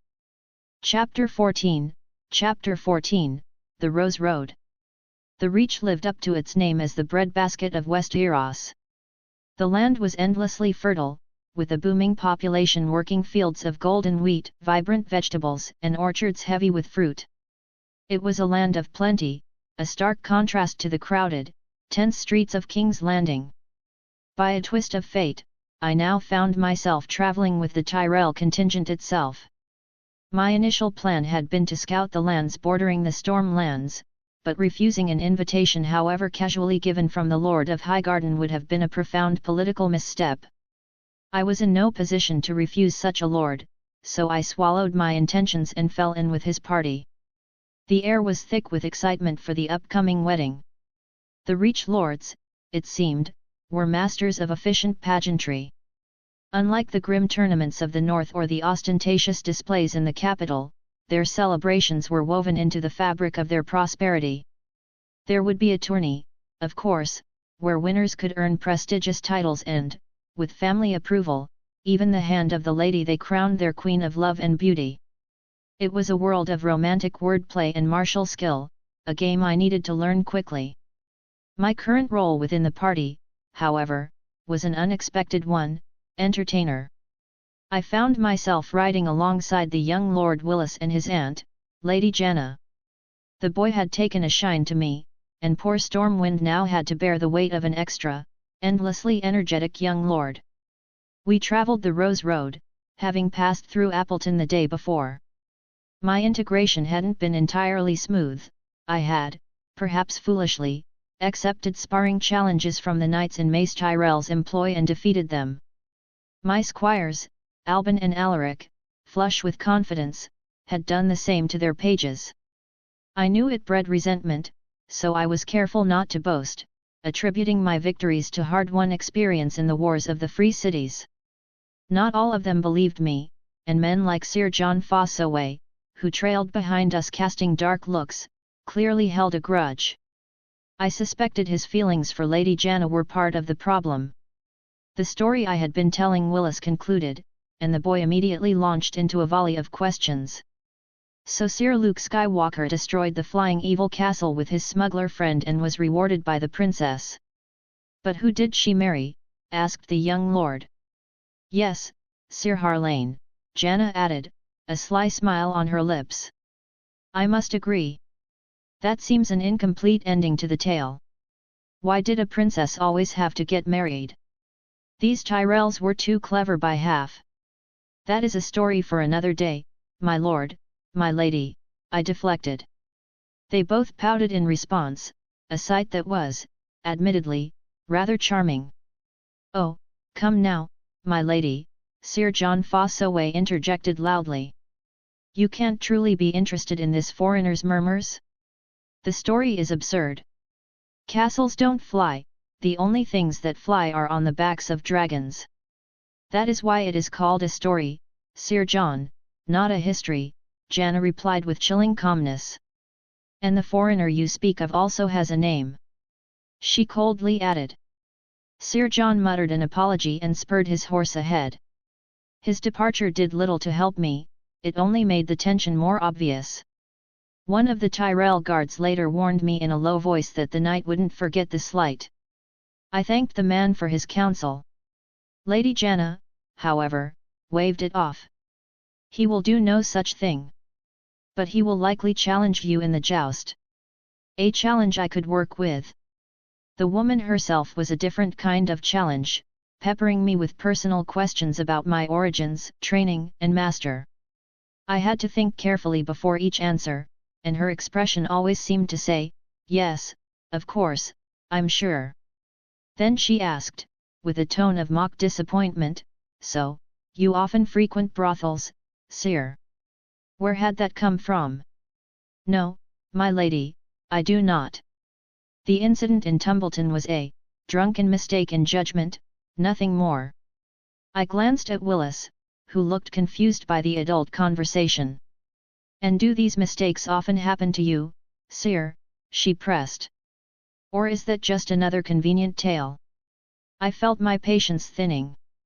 "My lady, you need not worry over my lapses in judgment. I assure you, I can handle their consequences." She mused, not missing a beat. "But if such lapses are a habit, you may one day find yourself dead in a ditch. Not all places are as tolerant as a tavern. You have provided us with wonderful songs and tales, Sir Julius. I should simply like to know the source." So, it was my knowledge she was interested in, not my martial prowess or my looks. The thought was oddly humbling. "Your words, my lady," I said, placing a hand over my heart in feigned injury. "They doth grievously wound me." She laughed, a bright, genuine sound. So now the murmuring storyteller speaks again. She was every bit the daughter of Olenna Tyrell, and I felt a tremor of apprehension at the thought of meeting the matriarch herself. Then, the castle of Highgarden came into view. My breath caught in my chest. It was a vision of white towers, green gardens, and shimmering rivers, more beautiful and vast than any song could do justice. The awe must have been plain on my face, for Lady Janna spoke with palpable pride. "Welcome to Highgarden, Sir Julius. The seat of House Tyrell, built by Garth Greenhand himself. We also have many stories and a great deal of history here, though most people cannot tell the difference." The wedding itself was a grand affair, culminating in the traditional and raucous bedding ceremony. My squires, Albin and Alaric, found themselves unexpectedly popular, blushing and fumbling as they navigated the flirtations of Reach girls. Perhaps this place would indeed help make men of them. This world was often brutal and unforgiving, but in this moment, surrounded by music, laughter, and staggering beauty, it was hard not to be seduced by its wonders. Highgarden was, simply put, awesome. Chapter 15, The Queen of Thorns. The wedding could only be described as a sea of green. From the banners to the gowns to the intricate floral arrangements, House Tyrell's sigil was woven into every aspect of the celebration. The ceremony in the castle September was a solemn affair, attended by nearly every house in the Reach. But it was the feast that followed where the true character of the Reach revealed itself, a whirlwind of music, laughter, and intricate political maneuvering. I found myself pulled into countless conversations with knights, lords, and a dizzying number of ladies. While many had brought partners, I stood alone, or rather, I stood with Lady Janna Tyrell, who had quite forcefully appointed herself as my temporary companion. We occupied a corner of a balcony, a strategic vantage point from which to observe the event, occasionally engaging in light conversation with passers-by. It was a clever ruse. By attaching herself to the intriguing foreign knight, she effectively built a wall against the suitors who sought to court her, the next eligible daughter of Highgarden. Below, in a courtyard, my squires were sparring with Lady Olenna's personal guards, the twins Sir Eric and Eric. The men were as tall as I was and moved with a strength that dwarfed most other Tyrell knights. Albin and Alaric were holding their own better than I had expected, their forms clean and their blocks swift. The crowd loved the spectacle of twins fighting twins, cheering and placing bets on how long my boys would last. The whole thing had been Lord Mace Tyrell's idea, a way to boast of the strong sword arms he had brought to his court. I noted a stern-faced man with a striding huntsman on his doublet approach the boys after they had been gracefully bested and helped to their feet by the 2 guards. Randall Tarley. I made a note to ask the boys what he had said. My attention was then drawn to the most iconic woman in the room, Lady Olenna Tyrell, the Queen of Thorns. She did not look old, but age had begun to trace lines on her face. She observed the festivities with an air of profound disinterest, her gaze frequently landing on her son, Lord Mace, with a glare that could curdle milk. Then her eyes found me. They did not linger long, but it was enough. I was being assessed. I knew a summons would come soon. As if on cue, Lord Mace boisterously announced his other foreign guest and requested I entertain the assembly. I was dressed in my fine black leathers, looking every bit the foreign nobleman. Extricating my arm from Janna's thorny grip, I complied. I chose a song that was romantic, not sad. Strumming my guitar, I began to sing, my voice carrying over the crowd. Every night in my dreams. I see you, I feel you. That is how I know you. Go on. The adults responded with warm applause and happy chatter. They were hungry for something new, and I had provided it. After a bow, I returned to Janna, who immediately reclaimed my arm, pressing her body against mine. You must sing that again in the gardens, for a more select audience, she murmured. The dancing began. My first steps were hesitant, but the lessons Miranda had drilled into me, combined with Janna's expert guidance, saw me through. I danced with her, then with the radiant bride, Lady Mina, whom I congratulated. I danced with others, a Florent girl, the brash Lady Rosanna Rowan, and a blushing Cerys Hightower. The faces began to blur. By midnight, the feast had devolved into a raucous, drunken revelry.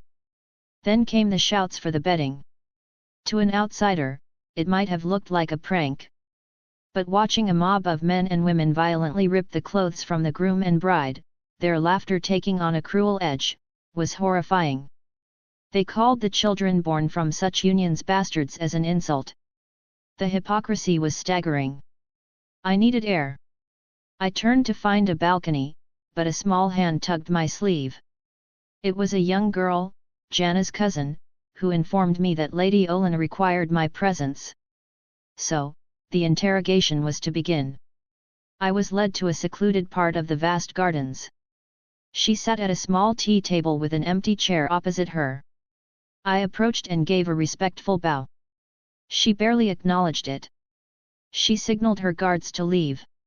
When they hesitated, she shooed them away. Oh, off you go. There are 100 women running through the halls in their small clothes, and this one isn't going to do me harm. Now, shoo. Once we were alone, I remained standing, not presuming to sit without an invitation. She subjected me to a silent, piercing stare, a tactic designed to unsettle. After a long 5 minutes, she spoke. So, murmuring knight, or merchant prince, whatever you are, she began, a faintly impressed look on her face. Tell me, what is it you want from my house? So, she believed I was here to seek employment or seduce her daughter.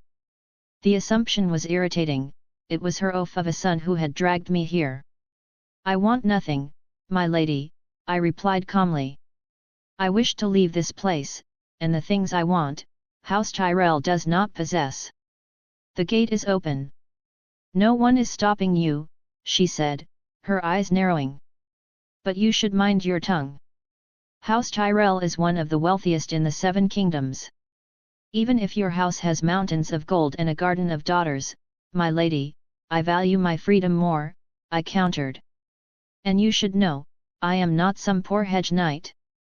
With my skills, I could find employment in any noble house in Westeros. I am only here to preserve your son's dignity by honoring his invitation. A man of Lord Tyrell's intelligence might think twice before issuing such offers so freely. I saw a flicker of surprise in her eyes, followed by a trace of sadness. Her guards returned, checking on her, but she waved them off again. I know my son is intelligent, sire. He gets it from his mighty father, who embarrassed this house by dying in a horse-riding accident, making us a laughingstock." Her eyes hardened. "And now the boy brings a dangerous man like you into our home, and my daughter attaches herself to your side with a tenacity that gives gossips all the fodder they need. She is meant for a strategic match, not to become the subject of tavern tales about a mysterious knight." Her anger was palpable, and from her perspective as the true ruler of Highgarden, it was justified. "My mere presence was a problem. But I cannot simply let you leave.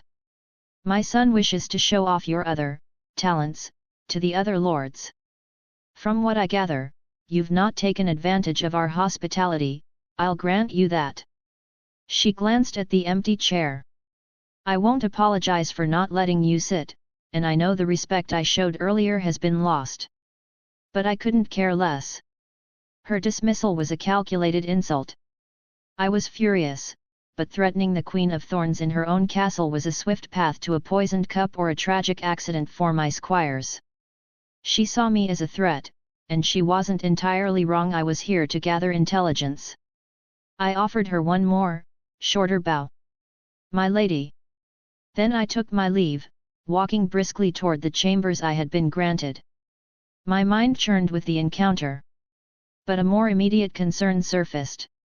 Where in the seven hells were my squires? Well, they could enjoy their night. I, however, needed rest. Tomorrow held a tourney to win and a crown to bestow. Chapter 16, The Gilded Cage. I awoke at dawn, the events of the previous night a heavy cloak on my thoughts. Stretching, I looked out the window at the endless sea of green that was Highgarden.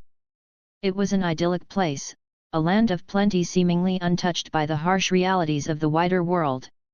A part of me could see the appeal of staying here forever, in a land with no great wars and little crushing poverty. A knock at the door pulled me from my reverie. My squires, perhaps, finally remembering their duties. I opened the door and was met with an unexpected sight. Lady Janna Tyrell stood there, accompanied by servants carrying pitchers of water and trays of food. What mattered more, however, was that I was shirtless. She didn't blush or look away, her gaze was analytical, assessing the musculature of my torso with a frankness that made me feel like a prize stallion. "Ah, my lady," I said, recovering my composure. "Your visit is a surprise. If you please, grant me a moment." I quickly pulled on a tunic, washed my face, and turned to face her fully. She had seated herself on the edge of my bed, her expression not one of seduction, but of serious contemplation. "So, my lady," I began, taking an apple from the tray. "What news of the day's events? An early warning is always an advantage. The melee and the archery have been cancelled. There will only be the joust," she stated, her eyes watching for my reaction. "Why?" I asked, though I could guess the answer. "Sir John," she said, a flicker of irritation in her eyes. "He convinced my brother that true knights only care for the joust. I know you are a swordsman, Sir Julius. But are you a lancer?" "I have never jousted before, my lady," I admitted. "But I will manage." She seemed unsatisfied. If you say so." She leaned forward slightly. "Where were you last night?" "I looked for you." "Your mother summoned me," I said plainly, deciding on a direct approach. "She demanded to know what I want from House Tyrell. So, tell me, Lady Janna, what do you think I want? What can your house offer that I cannot acquire on my own?" She was not surprised. She stood and closed the distance between us, her eyes locked on mine. She was bold, I had to grant her that. "Nothing so extraordinary, as you would call it," she said, her voice low and deliberate. "But my brother can grant you land, a keep, and a highborn wife. A place within the most powerful house in the Reach. All that is required is your loyalty." There it was. The offer. A gilded cage, presented with a pretty ribbon. "My lady, the crown can grant land and titles as well," I replied, my voice equally calm. My answer must be no. You should leave now. If someone were to see us like this, any potential match Sir Fossoway might offer could be jeopardized. A knowing grin touched her lips, as if she had expected this resistance and relished the challenge. I felt a pull of temptation, to simply play the game she was offering. But I had made a decision in King's Landing to be more than a pawn in someone else's story. I raised a hand, stopping whatever words were about to come. I apologize, my lady, but I cannot. It would be disastrous for your reputation and the honor of your house. I must refuse. You are beautiful, and the offer is flattering. But the risk is too great, not just for me, but for my squires as well. That is my final word. I gestured towards the door. Instead of leaving, she held my gaze, the smirk replaced by a look of stark determination. Oh, please, sir, she said, her voice barely a whisper. I never took you for a craven. And rest assured, no one is coming here at this hour. For a heartbeat, the air crackled with the unspoken. The path of least resistance was right in front of me. But I remembered the cold, calculating eyes of the Queen of Thorns. I thought of the independence I would be trading for comfort. And that, my lady, is precisely what your mother would be counting on, I said, my voice firm, stepping back and breaking the tension. I am no man's pawn, not even yours. I will not be a kept knight in a gilded cage, my every move dictated by Highgarden. My path is my own. The determination in her eyes shifted to a flicker of surprise, then a grudging respect. She had offered him the world on a Tyrell platter, and he had found it lacking. Then you are a fool, Sir Julius, she said, but the insult lacked its sting. It was almost a compliment. Perhaps. But I am a free fool. I walked to the door and held it open for her. I will see you at the lists. She left without another word, her posture regal despite the rejection. I closed the door and leaned against it, letting out a long breath. The temptation had been real, but the victory of resisting it was far sweeter. Now, I had to prepare for a different kind of battle. This would be my first joust. My body was that of a warden, a master of the sword, but I had never sat a tilt. Yet, I had not known how to ride a horse either, and that skill had come as naturally as breathing. I had to trust that this would, too. But first, I needed to find my squires and remind them of their duties. And I desperately needed a shower. Chapter 17, The White Eagle. Announcer's POV. Another year, another tourney. My voice would be hoarse by the end of the day, but the crowd loved the spectacle.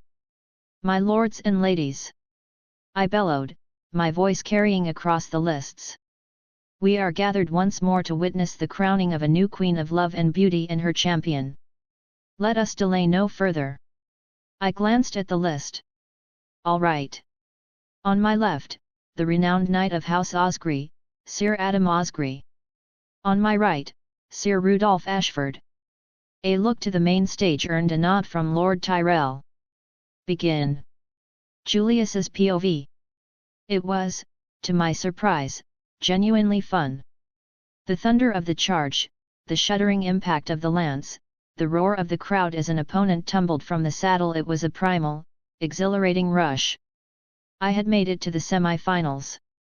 My opponent was none other than Sir Jon Fossoway. He was a skilled lance, I had to grant him that, though his persistent glowering made his resentment plain. The crowd called him the Bloody Apple, a name I found more amusing than intimidating. The look on his face when Janna had presented me with her favor, however, had been priceless, a mixture of fury and pure, unadulterated jealousy. I glanced at Janna one last time before the tilt. She sat beside her mother, a serene smile on her face. Lady Olenna, in contrast, looked as if she had bitten into a rotten lemon. I looked down at the favor tied to my arm, a beautifully embroidered white eagle carrying a green rose in its beak, looking as if it were flying away. It was clever, a subtle nod to my supposed sigil and my transient nature. I had no doubt she was using this to defy her mother, but I was the one who would pay the price if I stayed. I had overstayed my welcome at Highgarden. It was time to leave. The announcer's voice boomed once more. My lords and ladies, we have come to the final. The champions before you have defeated all rivals to stand here. On my right, Sir Jon Fossoway, heir to Cider Hall, the Bloody Apple, one of the deadliest lances in the Reach. He turned to me. And on my left, the new face who has taken this tourney by storm. Hailing from the Free Cities, he has unseated mighty opponents like Sir Gorman Oakhart, Mathis Rowan, and Sir Baylor Hightower. I give you, the White Eagle. Sir Julius Harlane. My squire, Albin, handed me a fresh tourney lance. Gripping it, I felt a cold focus settle over me. I would end this now. The charge began. On the fourth tilt, my lance struck true, shattering against Sir John's chest and sending him flying from his saddle into the dirt. As his squires rushed to his aid, he shoved them away, his face a mask of fury and humiliation. He ripped his helmet off, his eyes burning with a hatred that promised this was not over. He didn't look at the crowd or the lords, his gaze was fixed solely on me, a silent vow of future retribution. Had it been a war lance, he would have been dead 4 times over, and from the look he gave me, he seemed to wish it had been. My final opponent was the fox-faced Lord Alastar Florent. I still wasn't sure how he'd made it to the finals, but it mattered little. A single, decisive pass was all it took to send the older lord tumbling into the mud. The victory was met with Lord Mace Tyrell's booming laughter from the high stage. I was presented with the winner's crown, a wreath of intertwined green and red roses. Taking it upon the tip of my lance, I guided Stormwind toward the main stage. Janna watched me approach, that familiar, knowing smirk on her lips. But my eyes flickered to her mother. Lady Olenna was not looking at her daughter, nor at the crown. She was watching me, her expression utterly unreadable, a carved stone mask of assessment. There was no anger, no approval, only a cold, calculating stillness that was more intimidating than any scowl. She was weighing my every move, the value of my victory, and the trouble I represented. I pushed the thought aside and guided my horse as close as I could, offering Janna the crown on the tip of my lance. "My lady," I called out, my voice carrying in the sudden hush. "Though I do not have the standing to ask for your hand, I can, and do, proclaim you my queen of love and beauty for yours." She took the crown and placed it upon her head with practiced grace. Then, to the crowd's roaring delight, she descended to the lower stage, bringing us to the same level. She stood by my horse, reached up, and kissed my cheek. The crowd erupted in a frenzy. From the corner of my eye, I saw Jon Fossoway turn and stalk away, unable to watch. On the dais, Olenna Tyrell finally moved, leaning over to say something quietly to her son, Mace. His laughter faltered for a moment as he listened, his gaze turning thoughtful as he looked back at me. The Queen of Thorns had just made her move, whatever it was. I leaned down to Janna, my voice for her alone. "We may see each other at Harrenhal," I said, "a final farewell." I made to leave, but her voice called out behind me. "Sir Julius! At least take your prize with you." I had forgotten the purse. I turned in the saddle. "Please, distribute it amongst the poor of Highgarden." I was no poor hedge knight, my coffers were fuller than those of many minor lords. I had a different purpose now, to ride for the Stormlands and inspect the ruins of Summer Hall. I met her gaze one last time. "Take care, my lady. If the gods will it, we will meet again." I saw the glimmer of a tear in her eye before she turned away. The sight was a sharper pain than any lance could inflict. But there was nothing to be done. I had nothing to offer her but more heartache. A public embrace was impossible with so many watching.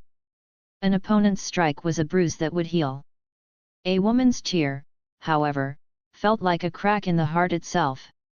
Chapter 18, a duty in the Stormlands. 6 months. It had been half a year since I awoke on the shores of Westeros. I had spent the last 2 of those months in the Stormlands, living as an explorer and a temporary resident of the lands surrounding Summerhall. Flashback, 2 months prior. The Stormlands earned their name. The climate was a tempest of wind and rain, forcing us to acquire heavier, waxed cloaks to supplement our gear. Our journey finally brought us near the legendary, tragic site of Summerhall, the palace meant for a Targaryen prince. Before we crossed into the region, I remembered Randall Tarley's brief audience with my squires.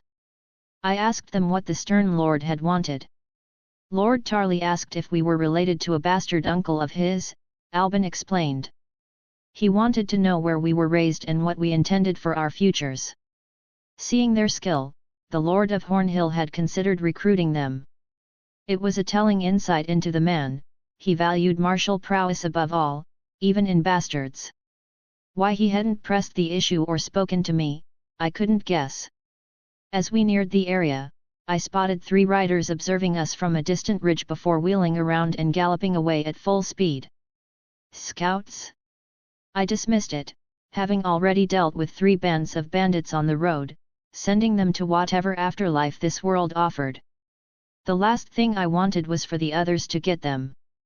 Those bandits had attacked believing their numbers would overwhelm us. One group had 12 men, another 15. They thought we were chickens in a coop, waiting to be plucked of our fine armor. My squires and I disabused them of that notion permanently. It was easy work for me, but the boys earned their first real scars in the struggle, a necessary price for experience. The final group, however, was a pitiful sight that drained any sense of victory. We were resting after a long day's ride when 7 figures emerged from the trees. Their leader was an old man who proclaimed, with a shaky voice, that he had fought in the last Blackfire Rebellion. His army consisted of 6 boys no older than Albin and Alaric. He demanded we surrender our belongings. It was so absurd I thought it a poor jest. I slapped the old man, not to hurt him severely, but to shock him back to his senses. 2 of the boys bolted immediately, while 2 others soiled themselves.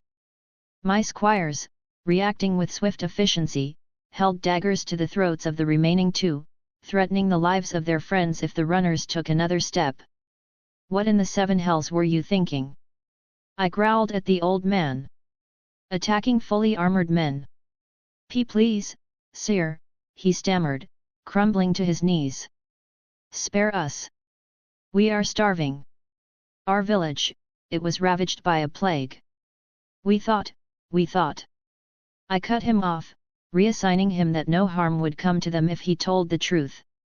He explained that a plague had swept through his village a few months prior, claiming nearly 80% of the adults and elderly. He was the mayor of a settlement called Summer Village, a title he'd earned for his service in the war. A community of 500 had been reduced to barely 100 souls, mostly children and teenagers. Shocked, I asked what he had done. He said he had sent pleas for help to every lord in the region, even the Lord Paramount, but received no reply. Instead, they received a stern warning from neighboring lords: anyone attempting to leave would be killed to prevent the spread of the disease. Isolated and deemed worthless without their tax revenue, and with Summerhall's administration a ghost of itself, they were left to die.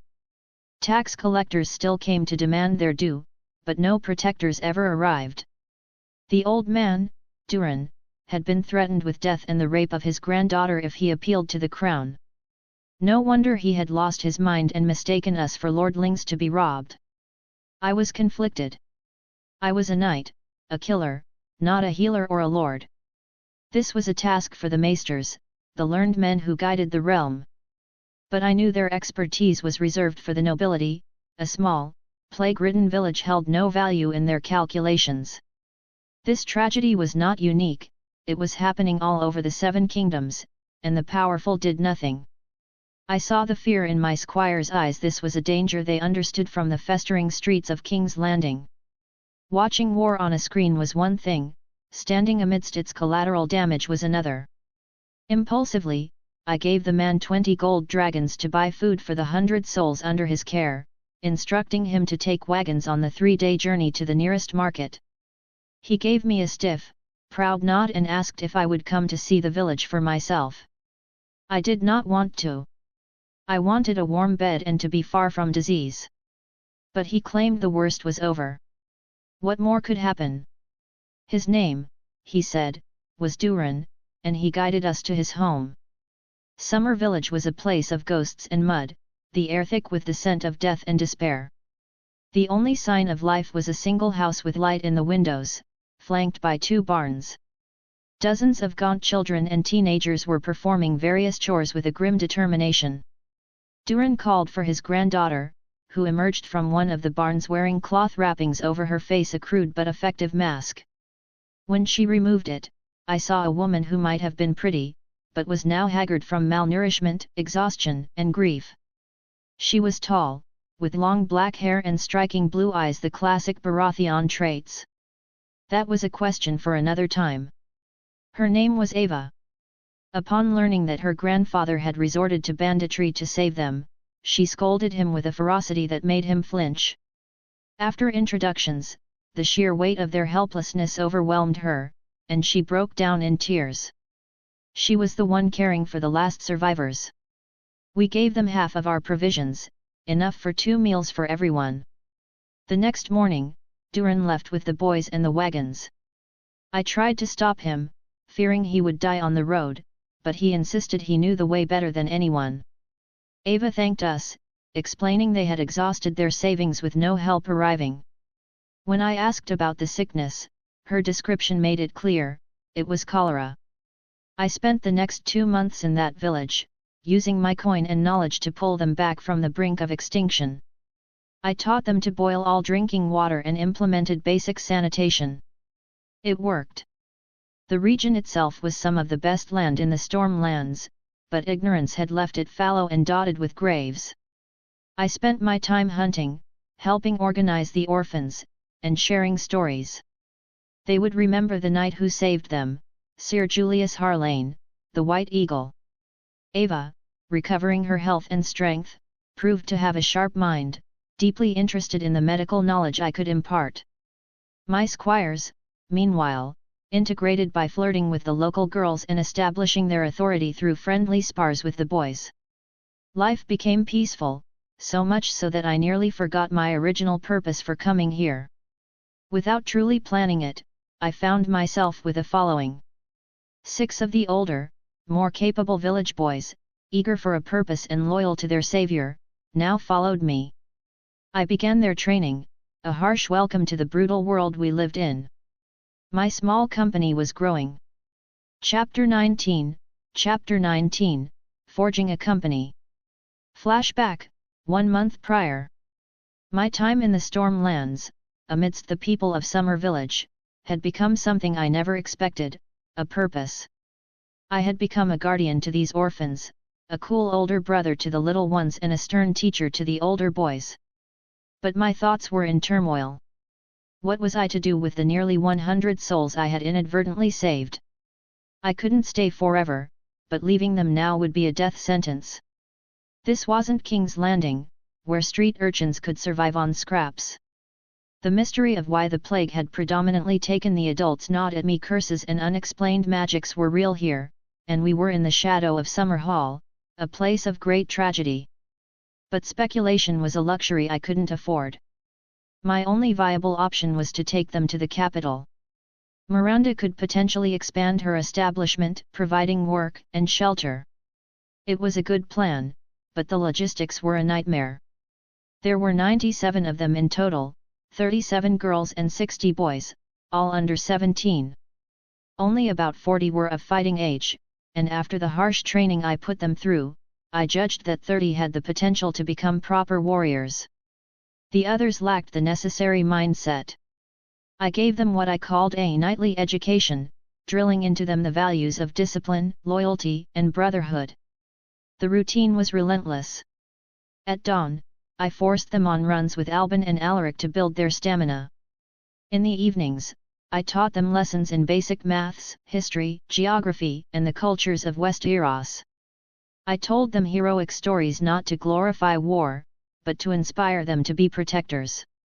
Their mornings were dedicated to sword training, which I delegated to my squires. Albin and Alaric needed to learn leadership, and the villagers, wielding wooden swords, needed to learn from peers first. I reserved my own sessions for the more advanced, training with steel. My control was such that they were only endangered by their own mistakes, not mine. In the afternoons, we conducted horse riding lessons. We were severely limited, with only 5 horses available for training besides Stormwind, who tolerated no other rider. I split the 30 most promising boys into 5 teams, appointing 6 as team leaders. Flashback end. Now, they stood in lines, their postures reflecting a soldier's discipline. The most pressing issue was their clothing. Their new musculature strained the seams of their old, ragged garments. This place had been ideal for secret training, but our supplies were critically short. Old Durin's supply runs took a week, and it wasn't enough. We had to leave, and we had to do it secretly, moving 100 people without drawing the suspicion that we were a slave caravan. I was accompanied by my 6 new pages Rick, Claw, Alfie, Morty, Colt, and Hale. They were the boys I had first encountered in the woods 2 months prior. A year older than my squires and educated by Durin, they had shown superior discipline and a knack for combat, earning their places as team leaders. I was now overseeing their education personally. These Stormlander boys couldn't yet defeat Albin and Alaric, but they could give them a real fight. I brought Ava along for our mission to Ashford Market Town. We needed to buy clothes, horses, gambesons, and more food for our people, and her input on the women's garments was essential. We traveled slowly along the Rose Road, making camp for the night. We built a bonfire to ward off predators and, perhaps, to dare any bandits to show themselves. The mood was high, we feasted on roasted deer and shared ale. I sang for them, and soon they all joined in, their voices a testament to the hope I had rekindled. Ava sat close by, a contented smile on her face. I spoke with the boys late into the night about the journey ahead, until they insisted I rest and they took over the watch. Their reliability and respect had grown immensely. I understood their admiration for Ava. To the older boys, she was a caring older sister, to the younger ones, a mother figure. I could only hope old Durin was managing the rest of the menace back in the village. As the fire died down to embers, I noticed Ava shivering slightly. I offered her my spare cloak. "Thank you, Julius," she said, her voice soft. "For all of this. You've given them hope." "They had it in them all along," I replied. "I just gave it a direction." We sat in a comfortable silence, watching the stars. The weight of leadership and the responsibility for nearly 100 souls was a heavy burden, but in that quiet moment, shared with someone who understood the struggle, it felt a little lighter. The boys had the watch. It was time to rest, for the road to Ashford began at dawn. New chapter is coming soon. Write a review.